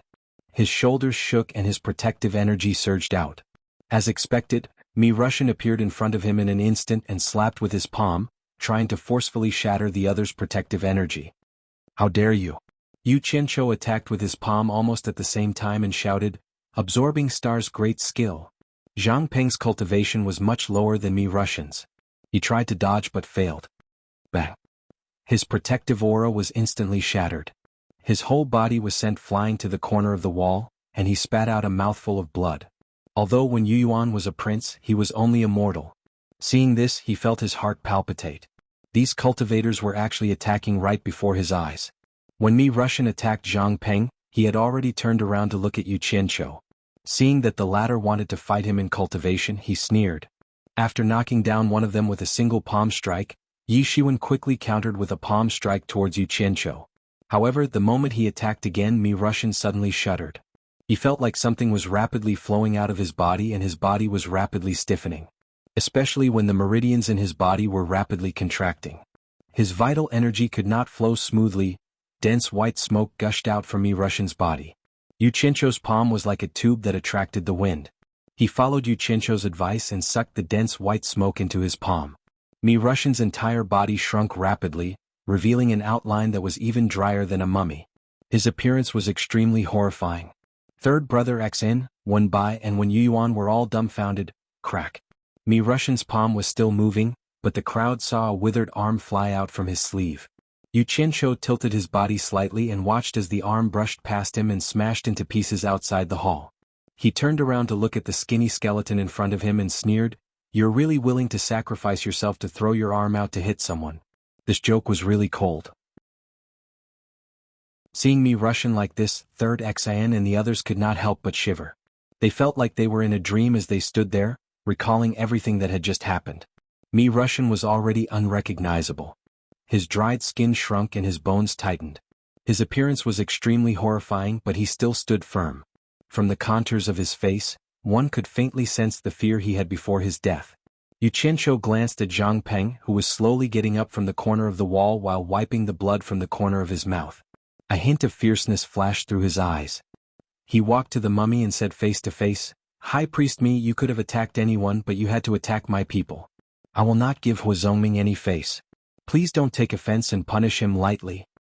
He took out the storage pouch on the corpse's waist and with a wave of his hand, a burst of green flames incinerated the corpse into ashes. Mi Russian disappeared just like that? Xin Laosen and Wen Bai looked at each other in dismay. Now they finally understood how Chu Dingfang died that day. The 4 words, absorbing Star's great technique, were deeply imprinted in their minds. What a terrifying technique. Yu Qianzhou looked as if nothing had happened. But in fact, he was secretly happy that he had once again proven the power of the water art. But he also understood that Mi Russian died because he was caught off guard. Plus, he was standing close to Mi Russian, which allowed him to maximize the absorption power of the water art. Otherwise, it would not have been so easy to kill Mi Russian. Seeing that Zhang Peng was fine, Yu Qianzhou cupped his hands at the others and said, "Goodbye." "Yu Qianzhou, where are you going?" "I will go too." Third Xin flashed over. Yu Qianqiu pointed at Zhang Peng and said, "He is seriously injured. I need to take him for treatment. Don't come and join the fun." "Are you seriously injured?" Third XN looked at Zhang Peng suspiciously. He did not seem to be injured. He then asked, "What about your promise to go to Lingfang Valley with me?" "Don't worry. I am a man of my word. I will definitely do what I promised." Yu Qianqiu confidently patted his chest. He thought to himself, "I have to go just to see what the most beautiful woman in the world looks like." He casually took out a jade archive and wrote something in it. He threw it to Third Xian. Third Xian looked at it and put it away. He nodded and said, "I understand." Yu Qianqiu was about to turn and leave when he saw Wen Bai and Wen Yuan looking at the pile of ashes on the ground with a worried expression. He knew what they were worried about. He smiled and said, "I will bear the consequences of my own actions. Since I have already taken action, you can push all the blame on me. If they come to ask for Zhang Peng, tell them that I am the one who took Zhang Peng away and killed me Russian. Let them come to me. Goodbye." Then he left with Zhang Peng. The others looked at each other speechlessly. After a while, Third XN also took his leave. Wen Bai hurriedly went to a remote wing of the embassy. Before when Rui arrived, he had spent a lot of effort and spirit stones to set up a communication formation in the wing to make it easier for him to contact his family. Wen Bai could use this formation to inform his family of what had happened here. On the peak of a mountain in Utopia, Yu Qianqiu suddenly appeared with Zhang Peng in tow. Zhang Peng looked around. He was puzzled. Why did Master bring him here instead of returning to the military camp or Misty Palace? "Kneel!" Yu Qianqiu suddenly shouted. Zhang Peng was shocked. He saw his master glaring at him under the moonlight. He hurriedly knelt down as instructed. Yu Qianqiu stared at him and said in a deep voice, "Zhang Peng, I am warning you again. Today's incident happened in the imperial family. But I want you to remember one thing. Don't think that you can do whatever you want just because you're a cultivator. I, your master, dare to do anything except harm the common people. If I ever find out that the thing between your legs has harmed the common people, I have 1,000 ways to make you wish you were dead. Do you understand?" Zhang Peng's heart skipped a beat. Your disciple understands. Chief Instructor Guan is currently studying and arranging a battle plan. If your injuries are not too serious, return to the team and prepare to be deployed, Yu Qianqiu said calmly. A simple warning was enough. Whether he listened or not was his business. If he listened, then so be it. If he didn't, then he wouldn't be lenient. Yes. Zhang Peng's eyes lit up. He liked this idea. He immediately flew towards the military camp. Under the moonlight, Yu Qianqiu took out a jade archive. He inserted his divine sense into it and carefully examined it again. It was a complete map of Dayang Kingdom. Within Huazongming's territory, there were a total of 17 spirit stone mines, all of which had high yields. According to the records in the jade archive, these spirit stone mines had to hand over their spirit stones at a fixed time every month. The scouting team that Yu Qianqiu had sent out did not disappoint him. Within the time that he had requested, they had successfully planted teleportation markers near the 17 spirit stone mines. If nothing changed, the day of handing over the spirit stones to Illumination Peak would be a few days later. If he were to rob them at this time, he would gain something. Actually, these spirit stone mines only produced a few 100,000 high-grade spirit stones per month. The 17 spirit stone mines only produced a few million spirit stones in total. This small amount of spirit stones was no longer enough for him to make a big fuss.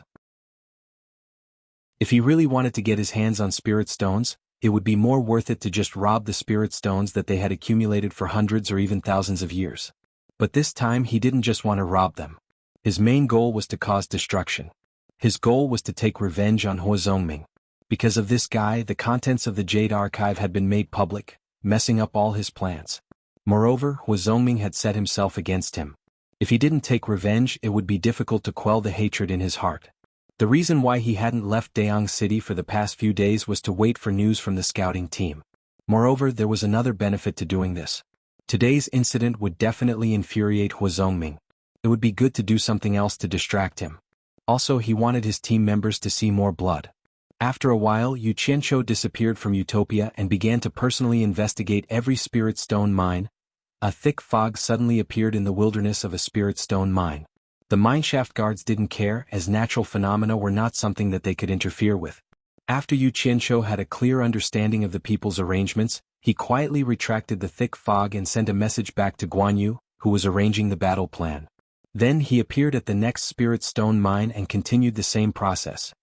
Once the situation of the 17 mines was clear, the 17 teams in Utopia were ready to set off. After Yu Qianqiu returned, he brazenly gave the order to kill, rob, and destroy everything. Then he sent the 17 teams to the various mines. The 17 bloody massacres began. As expected, none of the team members were spared. They even flipped through every corner, killing and robbing everything. The cultivators in the mine had nowhere to run. They cried and screamed and blood flowed like a river. Before they retreated, these team members rushed into the mine with a large number of astral-breaching talismans. Starting from the innermost passageway, he blew them up one by one until all the passageways in the Spirit Stone mine collapsed. Every residential area in the mine was also blasted to the ground. After sending the last team back to Utopia, Yu Qianqiu stood on a hill under the light of dawn. He looked at the crippled Spirit Stone mine below and sneered to himself, "Huazongming, don't you like to play? I'll play with you until I'm injured. These collapsed Spirit Stone mines can let you play to your heart's content. Let's see how many years it will take for you to gather thousands of cultivators to mine."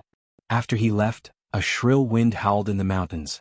It was as if the souls of the cultivators lying quietly in a pool of blood were lingering, wailing about something. In the mess, a black triangular flag fluttered in the wind. The word hero bloomed in the blood. Chapter 513. In Utopia's military camp, Guan Yu looked solemnly at Yu Qianqiu, who was sitting across the table with his legs crossed. He had personally led a group of people to loot a Spirit Stone mine. When he saw the people he had personally trained massacring, he could not describe what he was feeling. He thought about how the people in the 17 Spirit Stone mines had all been killed. That was a few thousand people. He was shocked. He could not understand what Yu Qianqiu was trying to do. Why did he have to kill so many people? Unable to bear it, he ordered the few leaders to let the miners with low cultivation levels live. However, to his surprise, the few leaders did not carry out his orders firmly for the first time. One of them asked, "Chief Instructor, the order we received from the leader was to kill, rob, and destroy all of them. Did the leader change his orders?" He paused for a moment before saying, "No. These miners with low cultivation levels won't pose any danger even if they stay. Why is there a need to kill them all?" The few leaders looked at each other and said in unison, "It's our duty to obey the leader's orders. Chief Instructor, please take back your orders and carry out the leader's orders." Guan Yu was speechless. He waved his hand and gestured for them to continue. Only now did he understand why Yu Qianqiu would place so much importance on the brainwashing education. He kept instilling in all his team members the necessity and benefits of being loyal to the leader, as well as painting a beautiful future for all his team members. After this test, he understood that although he had the right to train this army, the real commanding authority had always been in Yu Qianqiu's hands. This army would only listen to Yu Qianqiu's commands. Any orders that went against Yu Qianqiu's will could not be carried out in this army. "Why did you kill so many people?" Guan Yu asked. Yu Qianqiu closed his eyes and lay on the chair. He placed his feet on the table and swung them gently. As soon as he returned, he received a secret report from his subordinates, saying that Guan Yu had given an order that was contrary to his. He knew Guan Yu quite well. When he kidnapped this guy, he was only in the qi refining stage and had never experienced in the cultivation world. How could he know the dangers of the cultivation world? It was not surprising that he was soft-hearted. After a moment of silence, Yu Qianqiu did not reply to him. Instead, he opened his eyes and asked Zhang Peng, "Zhang Peng, when you were in a war, what was the highest number of people you saw die in a battle?" "This is the most I've ever seen. More than 100,000 people died on both sides. The battlefield was filled with dead bodies as far as the eye could see," Zhang Ping replied. He glanced at Guan Yu with a hint of dissatisfaction. Guan Yu actually dared to go against his own master. He was someone who had been tempered by blood and fire on the battlefield. Just now, he had killed to his heart's content, so he didn't have the heart to do so. A general's success is built on the bones of tens of thousands. Yu Qianqiu mumbled and put down his leg on the table. He stared at Guan Yu and shook his head. "Yunchang, I'm not a homicidal maniac.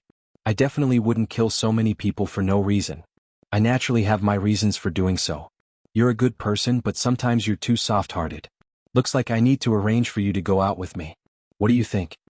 Guan Yu was silent for a moment, then he shook his head and said, "Forget it.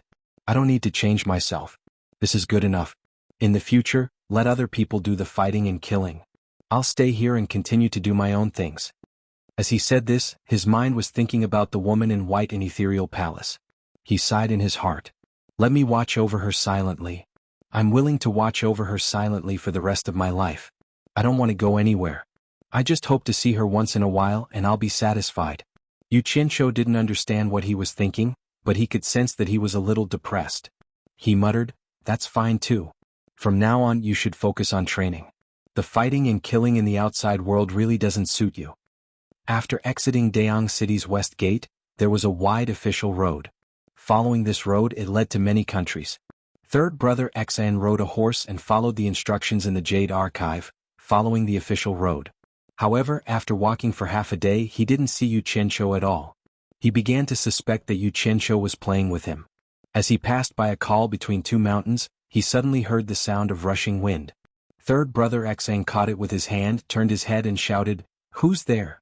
He saw Yu Qianqiu walking out of the forest on the hillside, holding a green apple in his hand and chewing on it with a grin. Third brother Xian's face lit up. He looked at the green apple in his hand and took a bite of it as well. However, he realized that it was so sour that his tongue was about to fall off.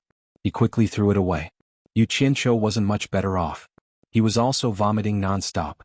Third brother Xian cursed, "Yu Qianqiu, how could you let me eat something so disgusting? Damn it. There's a wild apple tree in this forest. I took a bite and realized that it was disgusting," Yu Qianqiu said as he stuck out his tongue. "Then why did you eat it so happily? You tricked me on purpose." Sigh. "Didn't you say that we'd share blessings and misfortunes together? Why are you here?"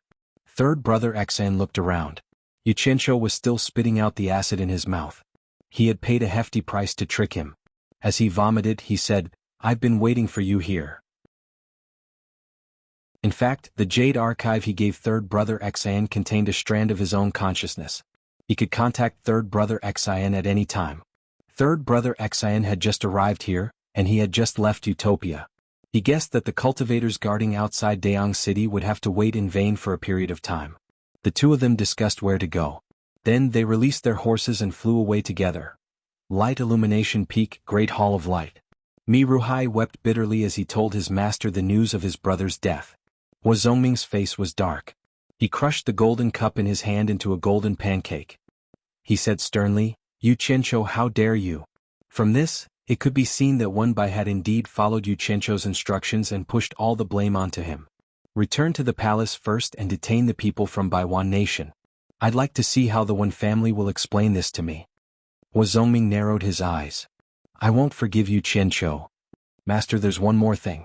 Mi Ruhai wiped his tears and said, "The Wen family said that their ancestor Wen Lanfeng has come out of closed-door cultivation." What? Hua Zongming was shocked. He asked again, "What did you say?" "The Wen family said that Wen Lanfeng has come out of closed-door cultivation," Mi Ruhai repeated.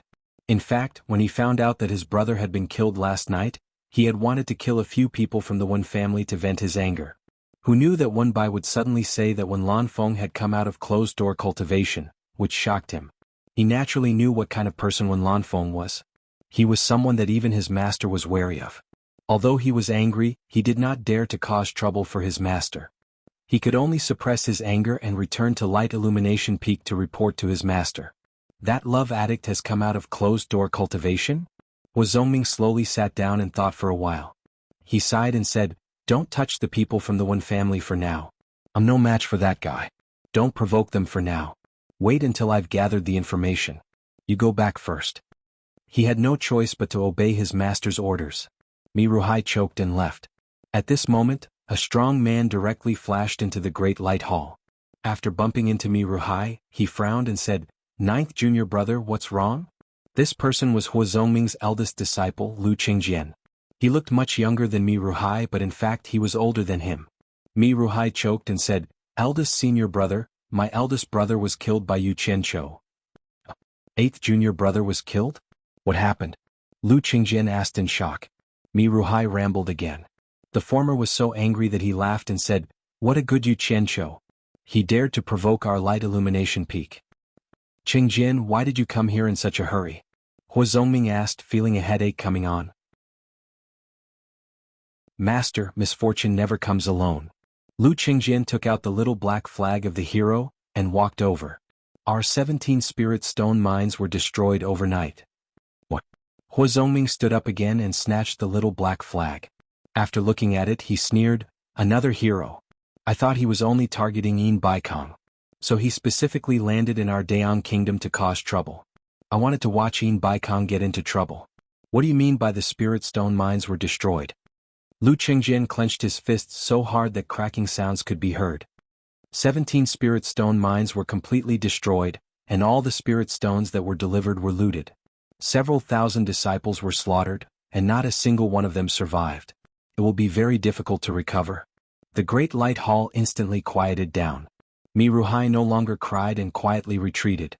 To Light Illumination Peak, this matter was much more important than his eldest brother's death. The 17 spirit stone mines were the main source of Light Illumination Peak's spirit stones. If he continued to cry, he might be punished by his master. It was better to obediently return. This is not looting. Someone is taking revenge on me. Otherwise there is no need to be so ruthless. Hua Zongming's face was gloomy. He opened the flag in his hand and said with an unpredictable expression, "The master of this hero should have a grudge against me. He is someone I know." 17 spirit stone mines were attacked in one night. This was premeditated a long time ago. Master 8th Junior was killed on the same day as the attack on the spirit stone mines. Do you think this matter is related to Yu Qianqiu? Lu Qingjian asked suspiciously. It shouldn't be. Hua Zongming shook his head. This is not something that one person can do. It is impossible for us to not know that Yu Qianqiu brought so many people from Huaxia. With his cultivation, it is impossible for him to travel to so many places in one night. As he said this, his face suddenly turned sinister. Investigate. Use all the people that can be used. Don't worry about other things. Investigate this matter first. I want to see who is behind this. Lu Qingjian immediately went to make arrangements. Such a big matter naturally could not be hidden. In a few days the news spread throughout the cultivation world. The mysterious hero once again caused an uproar in various countries. Yin Baikong, who was on Cornucopia's God of Wealth peak, had been depressed by the previous incident. He had mobilized his subordinates to investigate everywhere but to no avail. When he heard this news he was stunned at first, but then he laughed out loud. At first he thought that the hero was specifically targeting him. He did not expect it to be even more ruthless this time. That bastard Hua Zongming must not be laughing anymore. Perhaps he was also implicated by that bastard last time.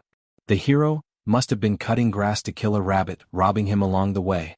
In fact, the main target was Hua Zongming. Otherwise there was no need to be so ruthless. After thinking it through, Yin Baikong felt much better. After being depressed for a long time, he finally decided to go down the mountain to see how business was going. Chapter 514. World Commerce. Speaking of world commerce, one had to mention its founder, Yin Baikong. Yin Baikong could be said to be an extraordinary person in the cultivation world. It wasn't because of his high cultivation but because he liked doing business. He was unique among the spirit-severing experts in the cultivation world. It was because of this that he founded World Commerce. The headquarters of World Commerce was in Cornucopia. The tallest mountain in Cornucopia was called God of Wealth Peak. This series of names were all given by Yin Baikong himself. From this, it could be seen that Yin Baikong really did have a hobby of doing business. Even now, when his cultivation had reached spirit-severing late stage, he would still personally pay attention to business matters. Cornucopia could be said to be the most prosperous place in the cultivation world. Of course, Yin Baikong wasn't the only shop here. Otherwise, his business wouldn't be so prosperous. Every country had their own shops here.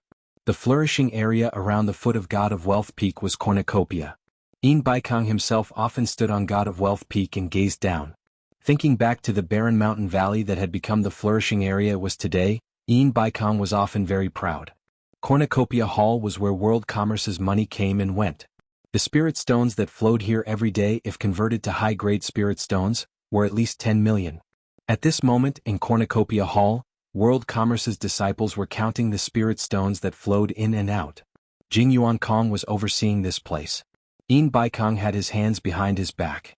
Like an old merchant, he barged in and looked around. When World Commerce's disciples saw Yin Baikong, none of them actually said anything. They just glanced at him and then lowered their heads to do their own things. Jing Yuankong was slightly startled. Master had always been in a bad mood. Why did he come down today? It seemed like he was in a good mood today. Jing Yuankong hurriedly bowed and then led his master to the back hall.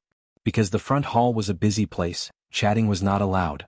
This rule was set by Yin Baikong himself and he had always been the first to follow it. When they reached the back hall, Yin Baikong's first words were, "Has everything been normal?" "Everything is normal," Jing Yuankong replied. Yin Baikong nodded. "Cornucopia Hall is about to begin. How are the preparations?" "Everything is being prepared in an orderly manner. It won't affect the Cornucopia Hall," Jing Yuankong said seriously. Cornucopia Hall was the largest trading event in the cultivation world. It was held once every 10 years. At that time, there would be a large number of cultivators from various countries. It could be said to be exceptionally prosperous. It was also the time when the World Chamber of Commerce was rolling in money. The master and disciple talked about business for a long time. Finally, Yin Baikong asked, "How are the inner disciples doing?" "I'm not too sure about that," replied Jing Yuankong. Yin Baikong nodded slightly and did not blame him. Of the two disciples, Jing Yuankong was mainly in charge of business matters.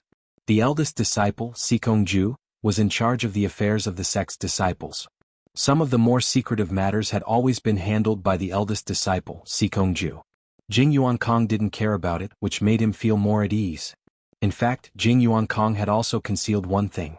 He knew that Guanzhongkai had been forced to admit defeat by Yu Qianqiu, but he did not mention it. After all, he was the eldest senior brother's disciple.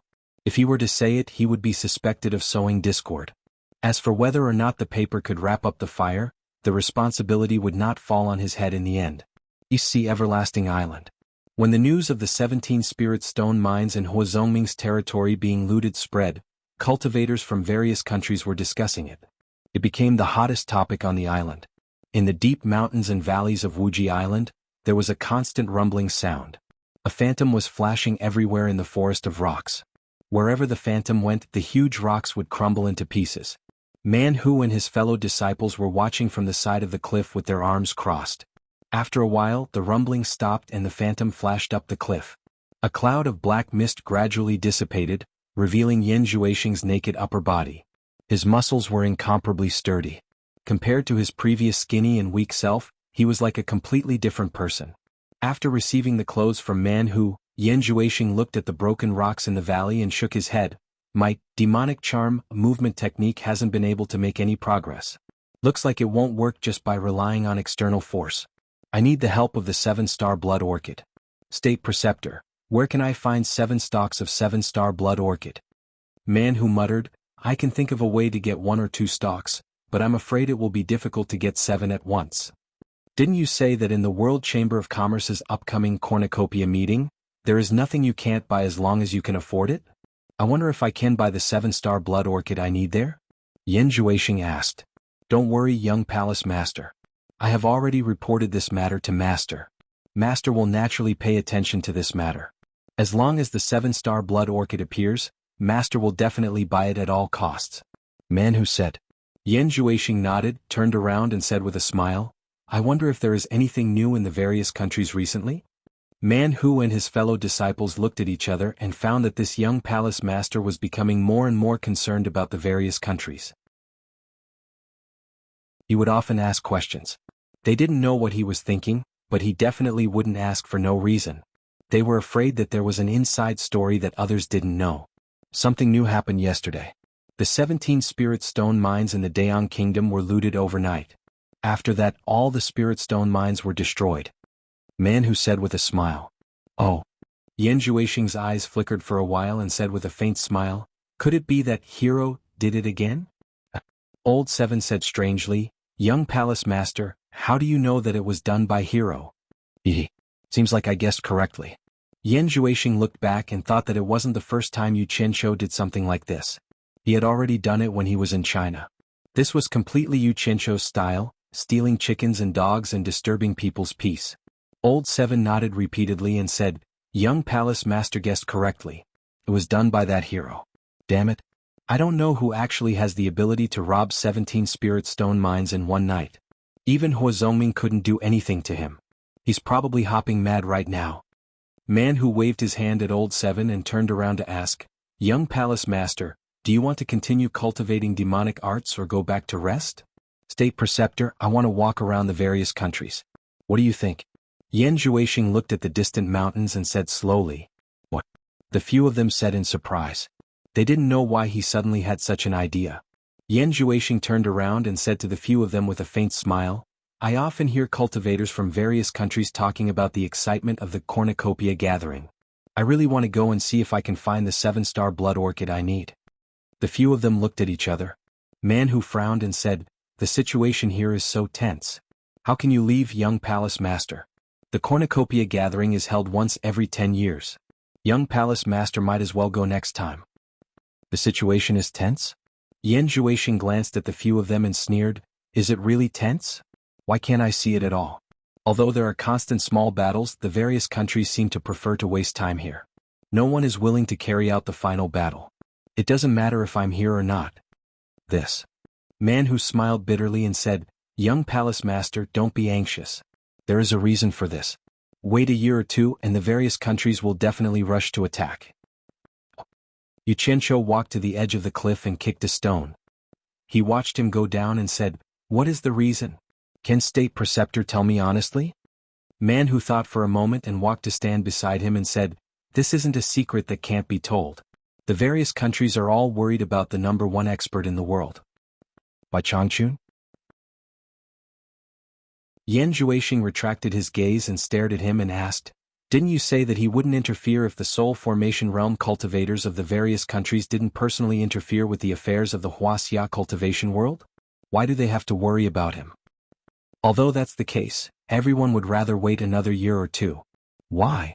It's good that everyone abides by the agreement, but if the various countries force the Huaxia cultivation world to a dead end, Bai Changchun can go to the various countries even if he doesn't have to come to Huaxia. This was something that no one thought of at first.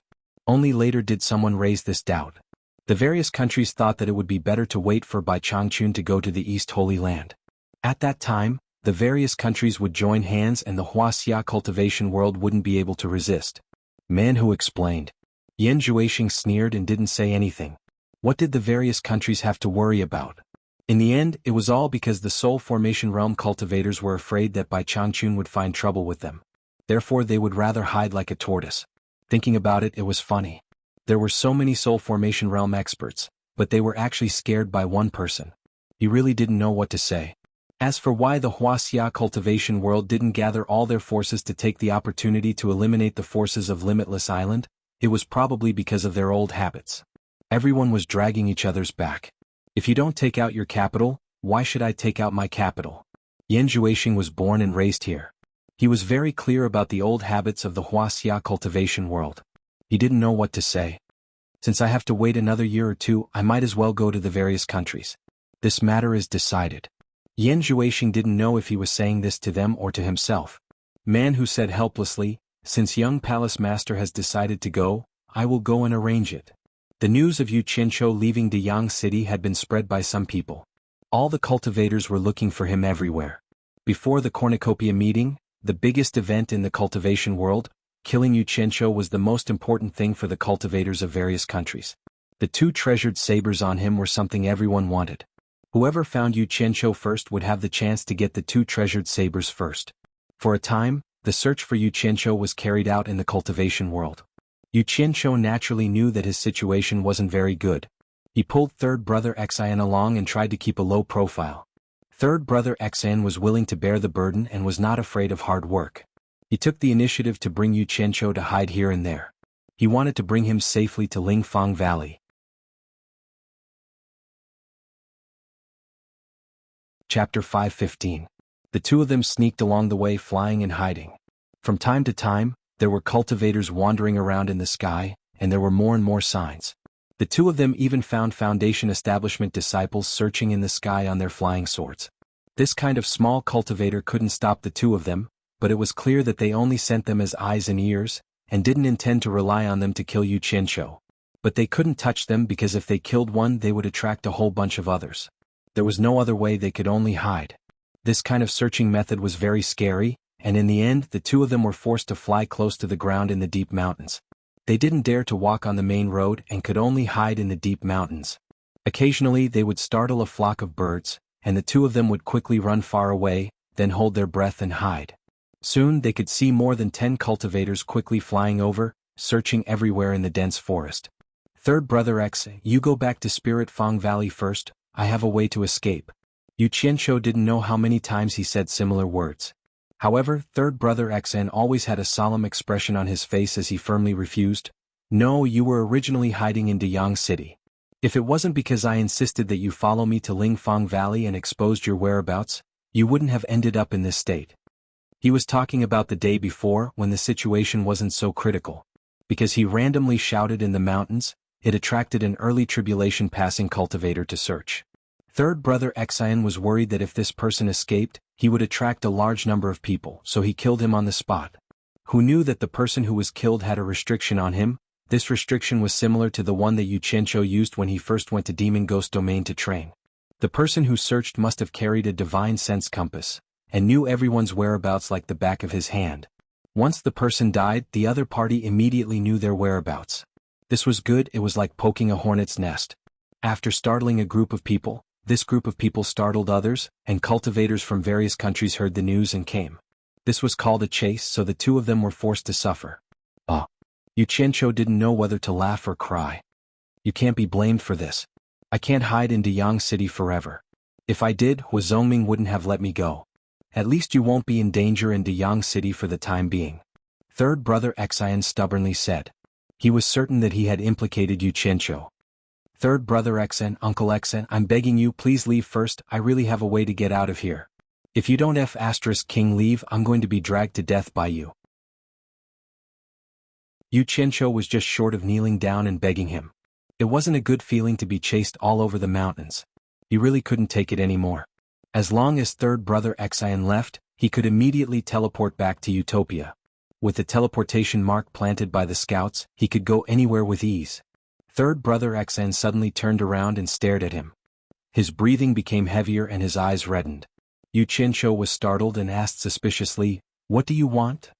"There aren't many people like you in the cultivation world." Third brother Xn shook his head and sighed. Yu Qianqiu was confused and asked blankly, "What do you mean? What's wrong with me?" "You'd rather give up your own safety than drag others down. A friend in need is a friend indeed," third brother Xian said emotionally. Yu Qianqiu bit a finger in his mouth. His expression was a little dazed. His thoughts had flown to the highest heavens. Damn it. You can buy people's hearts like this? "Brother, although I'm older than you, please allow me to call you brother." Third brother Xn patted his chest and said, "Today I, third brother Xn, will say this. As long as you can escape from this, if you encounter any trouble in the future, just mention the names of the 9 brothers of the Xian family. We're all brothers. As long as there's anything we can do, we'll go through fire and water for you." "Really?" Yu Qianqiu's eyes lit up. "Your 9th brother is a soul-forming expert. He'll go through fire and water for me?" "Don't worry, we 9 brothers are of one mind. We admire people like you the most." Third brother Xn sighed again. "There aren't many people like you in the cultivation world." The two of them were actually squatting on the branches of a big tree. Yu Qianqiu was like an ape, one hand holding onto the branch above his head. Sunlight shone through the gaps between the leaves on his face. He plucked a leaf and spat it out, then plucked another one and spat it out. He didn't know what to say. After a long silence, Yu Qianqiu shook his head and sighed. "Sigh. Being unruly is just my appearance. I didn't expect you to see through my true nature today. I'm ashamed." Just then a few whizzing sounds flew over their heads. The two of them immediately held their breath. From the sounds, they seemed to be at least in the middle stage of tribulation passing. Yu Qianqiu immediately turned hostile. He lowered his voice and shouted, "Third brother X, and get the hell out of here. We'll talk about your nonsense after we escape back to Lingfang Valley." "Yu Qianqiu, scold me all you want. I understand your feelings." Third brother Xn looked at him affectionately and said, "I'll be fine if I go out. But where can you go? You can't go anywhere. The entire cultivation world is looking for you. They're searching everywhere. At least if I'm here, I'll have a helper, right?" Yu Qianqiu was startled. Third brother Xian's words reminded him of something. Even if he could teleport out, there were people searching everywhere. He was afraid that once he showed himself, he would be chased by a large group of people. It would be troublesome. "We'll share blessings and misfortunes together." Third brother Xn pointed to the front and said with a determined look, "Let's go out together." Yu Qianqiu looked in the direction he was pointing. He frowned and said, "After 2 more mountains, we'll be in the Jinshan country, right?" "Yes." Pu Taidong's territory? Xen Laosen nodded with a thoughtful look on his face. The landscape of the Jinshan country gave them a headache just thinking about it. Third brother Xian had been here more than once. Naturally he knew about it. Yu Qianqiu had read about it from a jade archive. There were almost no forests in the entire Jinshan country. There were only deserts and exposed rocky areas everywhere. Although the entire country seemed a little desolate, the most distinctive feature was the abundance of various mineral resources. In Yu Qianqiu's understanding, it was rich in all kinds of metals. The people in the country made a living by mining. All kinds of rare metals were highly sought after by the cultivation world. This was also where Pu Taidong's biggest source of income came from. But because there were no forests to hide, the terrain was too exposed. As soon as the two left the Dayang country's territory, they would immediately be exposed to the eyes of the public. When that happened, it would be difficult to hide. This is troublesome. Third brother Xen frowned deeply. After we get out, run southwest. Yu Qianqiu said with a stern look on his face. Third brother Xen said in surprise, "You mean to go to the misty forest?" "Yes." Yu Qianqiu nodded and said, "Let's go to the misty forest." Third brother Xen waved his hand and said, No. You came from the cultivation world of China. You might not know how powerful the misty forest is.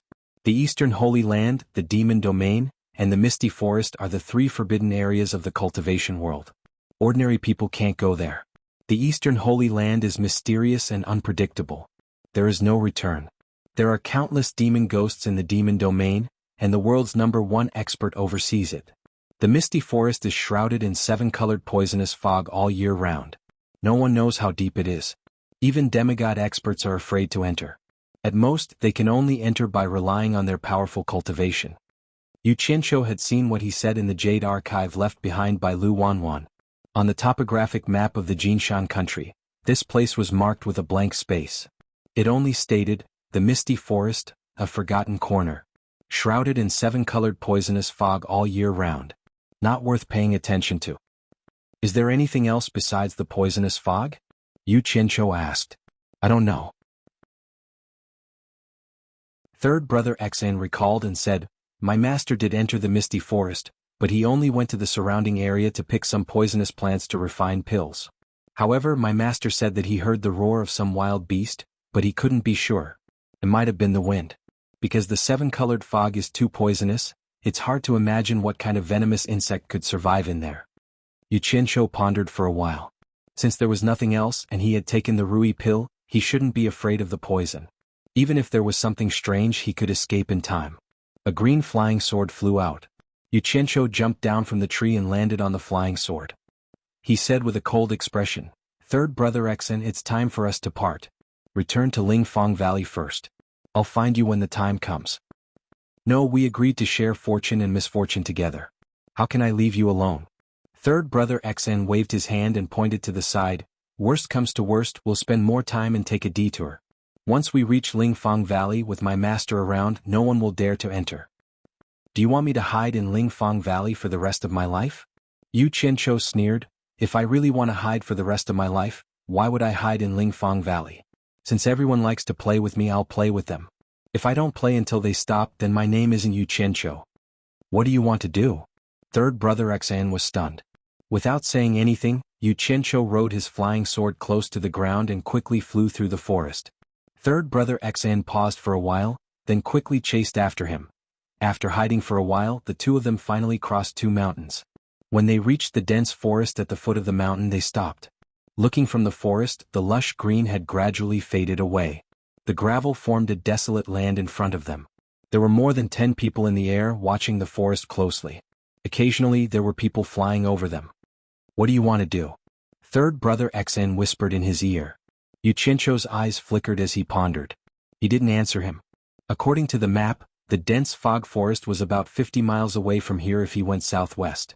With his speed, he would definitely be stopped by an expert who was faster than him, and then he would attract a large group of people to attack him. It seemed like he could only let third brother Xen temporarily lure the enemy to buy some time for himself.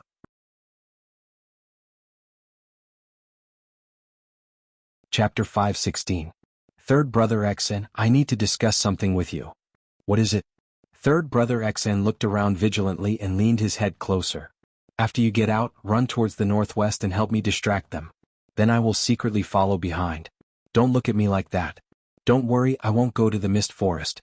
You just need to distract them and I will be able to sneak out. Don't worry, didn't you see that they surrounded Deyang City like an iron bucket? I still managed to escape. Third brother Exine thought about it and agreed. He still couldn't figure out how Yu Qianqiu managed to escape from Deyang City. But he still asked worriedly, "Are you sure you can do it?" Yes. Yu Qianqiu took out an ordinary black iron flying sword and handed it to him. Use this to escape later or else we will be exposed. And this? Wrap it. He pulled out a large piece of black cloth and covered third brother Xian's head with it. Seeing how meticulous he was, third Xian started to believe that he really had a way to escape. He pulled the black cloth to cover his face and nodded to indicate that he was ready. Yu Qianqiu looked around and said without hesitation, "Go." Be careful. Third brother Xian stepped on his flying sword and flew out of the forest towards the northwest direction. Just as he got out, someone shouted, "Over there." The dozens of people who stopped in the air quickly chased after him. "Oh whoa." Someone let out a long howl and called for his fellow sect members. Swoosh swoosh swoosh. Yu Qianqiu hid below and stared at the sky. In the blink of an eye, there were hundreds of people flying over his head. This was obviously only a small portion of the people who were chasing after him. He couldn't help but grit his teeth in anger. Using such a big scene, they were trying to put me to death. I like it so I won't feel guilty when the time comes. A ruthless glint flashed across Yu Qianqiu's face. He waited until the sky became quiet for a short period of time. Then he rushed toward the southwest without saying a word, flying along the gravel ground of the Gobi Desert. Flying as low as possible would reduce the chances of being discovered. On the other side, third brother Xian was leading the way, attracting a large group of people. Third brother Xian suddenly felt a little excited. This was the first time he was being chased by so many people. But this was all thanks to Yu Qianqiu. However, his pursuer was not an idiot. After chasing for a while, he immediately realized that something was wrong. With Yu Qianqiu's cultivation, how could he fly so fast? Someone shouted, "Who's that?" At this moment, the sounds of fighting suddenly came from the southwest direction. Not good, it's a diversion. Yu Qianqiu is over there. Someone shouted. Everyone looked in the direction of his finger and saw dozens of people chasing after a figure flying close to the ground. A dense mass of green shadows blocked the pursuers. There was no need to guess. Those dense masses of green shadows were Yu Qianqiu's signature flying swords. Without the need for orders, the hundreds of people immediately stopped. One of the people in front shouted, "Cut in and block his way. We've been waiting for a long time. We can't let anyone take advantage of us." A group of people whizzed forward, intending to cut off Yu Qianqiu's path. Once the pursuers met up with the people blocking the way, they would naturally be able to surround Yu Qianqiu. Yu Qianqiu flew as fast as he could, cursing in his heart. Who would have thought that as soon as he flew out, a group of people would come over and discover him? They immediately chased after him. What else could he do? He released a bunch of flying swords to stop them and ran. Actually, he was right to choose the southwest direction. There were people blocking him in all the other directions except the southwest direction. Because the mist forest was in that direction, it was a natural barrier. There was no need to waste manpower to guard there. Take third brother Xian for example. Just when there was no one chasing after him, a few people came whistling through the air in front of him. Without saying a word, they joined hands with their flying swords and attacked him wildly. Third brother Xian dodged with a teleportation and cursed, "You old bastards, just you wait. I'll settle the score with you after this is over." As soon as he teleported away, the others felt something was wrong. Someone recognized the voice and shouted, "Stop fighting. It's third brother Xian." In the distance there were continuous bangs. Green lights flashed. The few of them looked at each other and ignored third brother Xian's curses. They quickly rushed to the place where the fight was happening. As long as they could get the two swords, it would be a great contribution. Even if the Xian brothers wanted to deal with them, their master would protect them. Third brother Xian stopped in the air. He looked at the direction of the fight. He was stunned. The strong wind blew the black cloth off his body. His eyes were wet. He muttered to himself emotionally, "You lied to me. We said we'd share blessings and misfortunes together. Why did you bear the hardship alone? Yu Qianqiu, you lied to me." Third brother Xian screamed at the sky. He lost control of the flying sword under his feet. His silhouette flashed and with a whoosh, he quickly rushed to the place where the fight was happening. The dozens of people chasing him did not have high cultivation.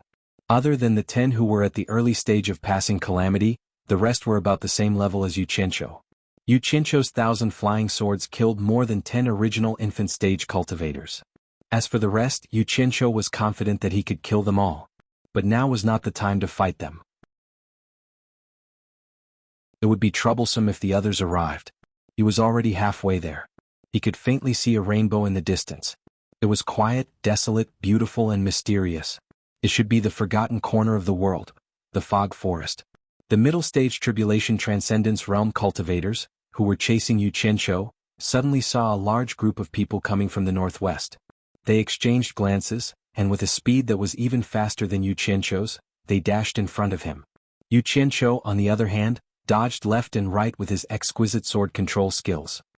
He managed to evade the slashes of the sword auras and continued to fly forward without a care for his life. It seemed like he wanted to reach the fog forest at all costs. But because he was flying close to the ground, the gravel exploded on his body, making him grimace in pain. A bunch of bastards. Just you wait.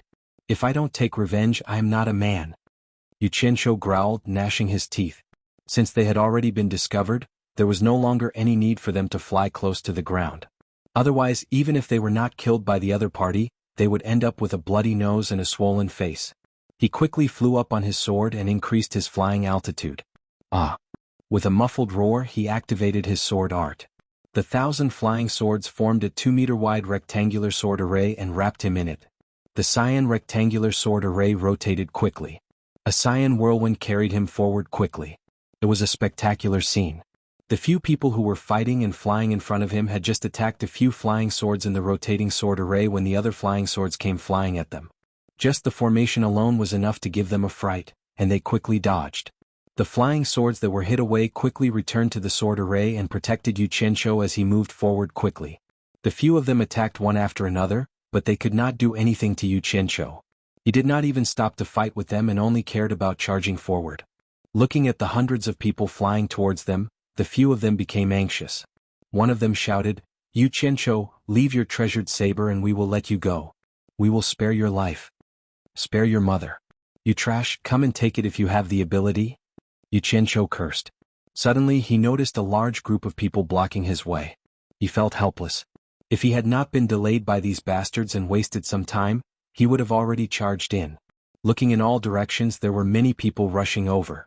They were densely packed and they were all flying towards this place. It seemed like all the people chasing him had heard the news and were here. In front of him, the misty fog forest was surging with illusory colors. It was a vast, mysterious and boundless world. Like a seductive young lady, she was shrouded in a colorful and mysterious veil. For countless years, countless people wanted to remove this mysterious veil and kiss this young lady. However, behind the seduction was a naked ruthlessness. In the end, people flinched and gradually forgot about this mysterious young lady. Since they could not kiss her, they might as well forget about her. Originally, it was rare for anyone to come to this place for thousands of years. Wind and frost carved out a desolate aura in this field made of gravel, telling the occasional visitor that this place had been quiet for a very, very long time. However, this silence was broken today. Yuchencho's crazy charge forward made the people blocking him guess something. Among the hundreds of people blocking him, there were more than 10 who were far ahead of the people behind them. This proved that their cultivation was higher than the others. Not good. This kid is going all out. He would rather die in the fog forest than let the treasured saber fall into the hands of others. One of them expressed his judgment. You want to die? It's not that easy. Even if you want to die, you have to leave the treasured saber behind. Another person laughed sinisterly. As they spoke, they completely exposed the nature of the cultivation world where the strong preyed on the weak. The cultivators of the various countries have heard the news and are here. Hurry up just in case. We will stop him first. Those behind follow up. Let's go. The person who was flying the fastest shouted. Since he was able to command everyone, it was obvious that he was the leader of this group of people. More than 10 people disappeared on the spot at the same time. They appeared in front of them once, then disappeared and appeared again. More than 10 people used teleportation at the same time. This meant that all of them were experts at the end of the tribulation passing stage. It was obvious that this group of people was determined to get the treasures. After teleporting 3 times, they lined up in front of the bewitching fog forest. They coldly looked at the spinning cyan sword formation that was rushing towards them. Naturally, the one inside the formation was Yu Qianqiu, their target. They were originally about the same distance from Yu Qianqiu to the fog forest. Moreover, their flying speed was obviously faster than Yu Qianqiu's. However, just in case, they actually teleported to intercept him. The 700 to 800 people behind them had already flocked over and lined up behind the 10 people. The person in the lead stared at the people who were entangled with Yu Qianqiu and let out a cold laugh. He waved his hand and said, "Go, chase away those flies behind us. At the same time, cut off all of that kid's escape routes. The treasures are ours." Almost 200 people immediately flashed behind him and surrounded him.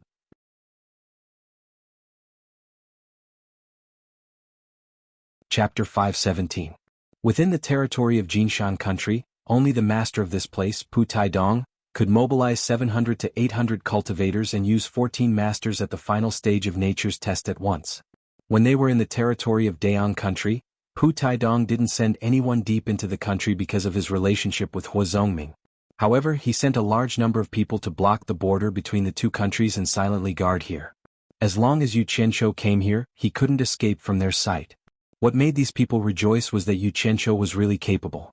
He actually managed to escape from the encirclement of Dayang city. It was simply a miracle. Since God had given him such a big gift, how could they let him slip away again? Of course not. The leader was Pu Taidong's first disciple, Bai Meng. He secretly decided that he couldn't miss this opportunity. He must give the two treasured swords to his master. With a wave of his hand, 200 disciples surrounded the dozen people who were entangling with Yu Qianqiu. "Fellow cultivators of Hassa, get out of the way. Otherwise don't blame us for being rude." It was Bai Meng's first disciple, Dian Yuming, who said this. The situation was stronger than the person. With a large number of people led by his master behind him, he was more confident. The people who were entangling with Yu Qianqiu all changed their expressions. They also understood that the situation was stronger than the person. They all stopped and didn't dare to act rashly. They were cultivators of Hassa. This time, they also sent nearly 100 people, including 5 or 6 masters at the final stage of nature's test. However, the top masters were not in this direction. When they arrived, it would be too late. But there was no other way. It was better than dying. It was just a pity for the dozen people who were killed by Yu Qianqiu. Yu Qianqiu narrowed his eyes. There was a fierce light in his eyes. Although he saw that the dozen people could teleport and knew that they were masters at the final stage of nature's test, he didn't slow down and kept rushing forward. The misty forest with surging dreamy colors was just behind them. As long as he could get through it, he would have a place to stand and play with them slowly. Humph. He doesn't know what's good for him. Bai Meng waved his hand again and said, "Stop him before the others arrive. I'm afraid that something might happen if I delay." The 500 to 600 cultivators behind him rushed forward one after another. In an instant, flying swords fell like rain and silver lightning roared crazily. They interweaved into a magnificent silver net and swept forward. Even though Yu Qianqiu had 1,000 flying swords, he would not be able to gain the upper hand against 500 to 600 flying swords that were controlled individually. Concentrating on controlling one sword was definitely better than controlling thousands of swords at once. Kaka. Yu Qianqiu continued to charge towards the hundreds of flying swords with a sinister smile on his face. His violent nature, which was bound to explode under pressure, was revealed without a doubt. He charged forward without fear of death. When he was about 100 meters away from the opposite flying sword, he rushed forward with his arms wide open and shouted, "Star Flame Fire Art." At this point he had no choice but to fight unless he retreated back to Utopia. However, they were destined to have a showdown today, so how could they cower? If they wanted to run, they would have done so long ago. Since the other party wanted to force him into a dead end, then there was no need for him to pretend to be kind. From today onwards they would not stop until one of them was dead. Those who were afraid of death would leave, and those who weren't would continue to play to the end. Boom. A cyan storm suddenly exploded. Cyan flames swept away the clouds and rushed out unscrupulously, spreading rapidly. The scorching heat crazily flooded in all directions in a split second. The thousands of flying swords instantly flashed back into the flames, disappearing without a trace. A huge green light shone between the heaven and earth. Even though the group of people had heard that this guy knew how to do this, when they saw it for themselves, it was simply shocking. They could not imagine how a person could store such a large amount of flames in his body. The people surrounding him were shocked and involuntarily retreated from the high temperature. The 5 to 600 flying swords were instantly swallowed by the surging green flames. The expressions of the 5 to 600 people changed. The moment the flying swords rushed into the sea of flames, they immediately lost contact with them. It seemed like they had been disarmed by the other party in an instant. Facing the surging green flames, the 5 to 600 people had no choice but to retreat. Use the sword intent to break his fire. Bai Meng shouted because everyone knew that Chu Dingfang's sword intent had broken the green flames. It was obvious that the sword intent was not afraid of the high temperature of the green flames. 14 experts at the final stage of the tribulation passing stage flashed to the front. 14 heaven-raising swords appeared, wanting to shred the surging green flames into pieces. Don't. Third Exion's sorrowful cry came from afar. He clearly saw the 14 heaven-raising swords and could tell that these 14 people were experts at the final stage of the tribulation passing stage. With 14 experts at the final stage of the tribulation passing stage joining hands, it was hard to imagine what would happen to Yu Qianqiu. If you want to break my green flames, then I will break your sword intent. Within the green flames, Yu Qianqiu shook his sleeves. Slippery black shadows continuously flashed out from his sleeves and hovered in front of him. The instant the 14 heaven-raising swords chopped down, Yu Qianqiu pushed out his palms and shouted, "Kill!" Just as the 14 huge transparent sword intent chopped down with a strong wind and broke the green flames, a group of densely packed black shadows suddenly shot out from the green flames like lightning. What did it mean to destroy everything? What did it mean to destroy everything? What did it mean to be successful in every endeavor? Today Yu Qianqiu's black flame-flying swords would give Pu Taidong, the disciple of a mid-divine transformation stage expert, a wonderful demonstration. Back then Yu Qianqiu relied on the black flame-flying swords to defeat 2 experts at the final stage of the tribulation passing stage in the Battle of Wanghai Town in Huaxia. From then on, Yu Qianqiu regarded the black flame-flying sword as a supreme treasure, and he treated it as his trump card. He wouldn't easily use it unless it was a critical moment because once it was used it would kill. This was his trump. Now, everyone in the cultivation world wanted to force him into a dead end. The killing intent in his heart was boiling. Since everyone in the world has betrayed me, why should I think of myself as a sentimental person? Kill. Swish, swish, swish. Hiss, hiss, hiss. As dense as rain, the black shadows flashed. The 14 sword intent disintegrated in an instant and disappeared without a trace. The collapse was so sudden that the 14 experts at the final stage of the tribulation passing stage found it hard to believe. The pupils of the 14 people suddenly shrank as they saw the densely packed black dots shooting toward them. They were all pure black flying swords. They were unbelievably sharp, cutting through the sword intent as if they were cutting paper. Among the 14 experts at the final stage of the tribulation passing stage, a few reacted quickly. Protective aura surged out to block the flying swords. Bai Meng saw this from the corner of his eyes and was instantly shocked. If the black flying swords could so easily break through the sword intent, then no matter how strong the protective aura was, it would not be difficult to break through it. There's something strange about the flying swords. Don't fight them head-on. As Bai Meng shouted, he quickly flew into the air. A few people who did not set up protective aura also saw the clues and quickly flew into the air. At this moment, life and death could be decided in an instant. It was too late for the 5 experts at the final stage of the tribulation passing stage who had protective aura. In addition, they had protective aura, so they couldn't even teleport. They just bounced up. Ah!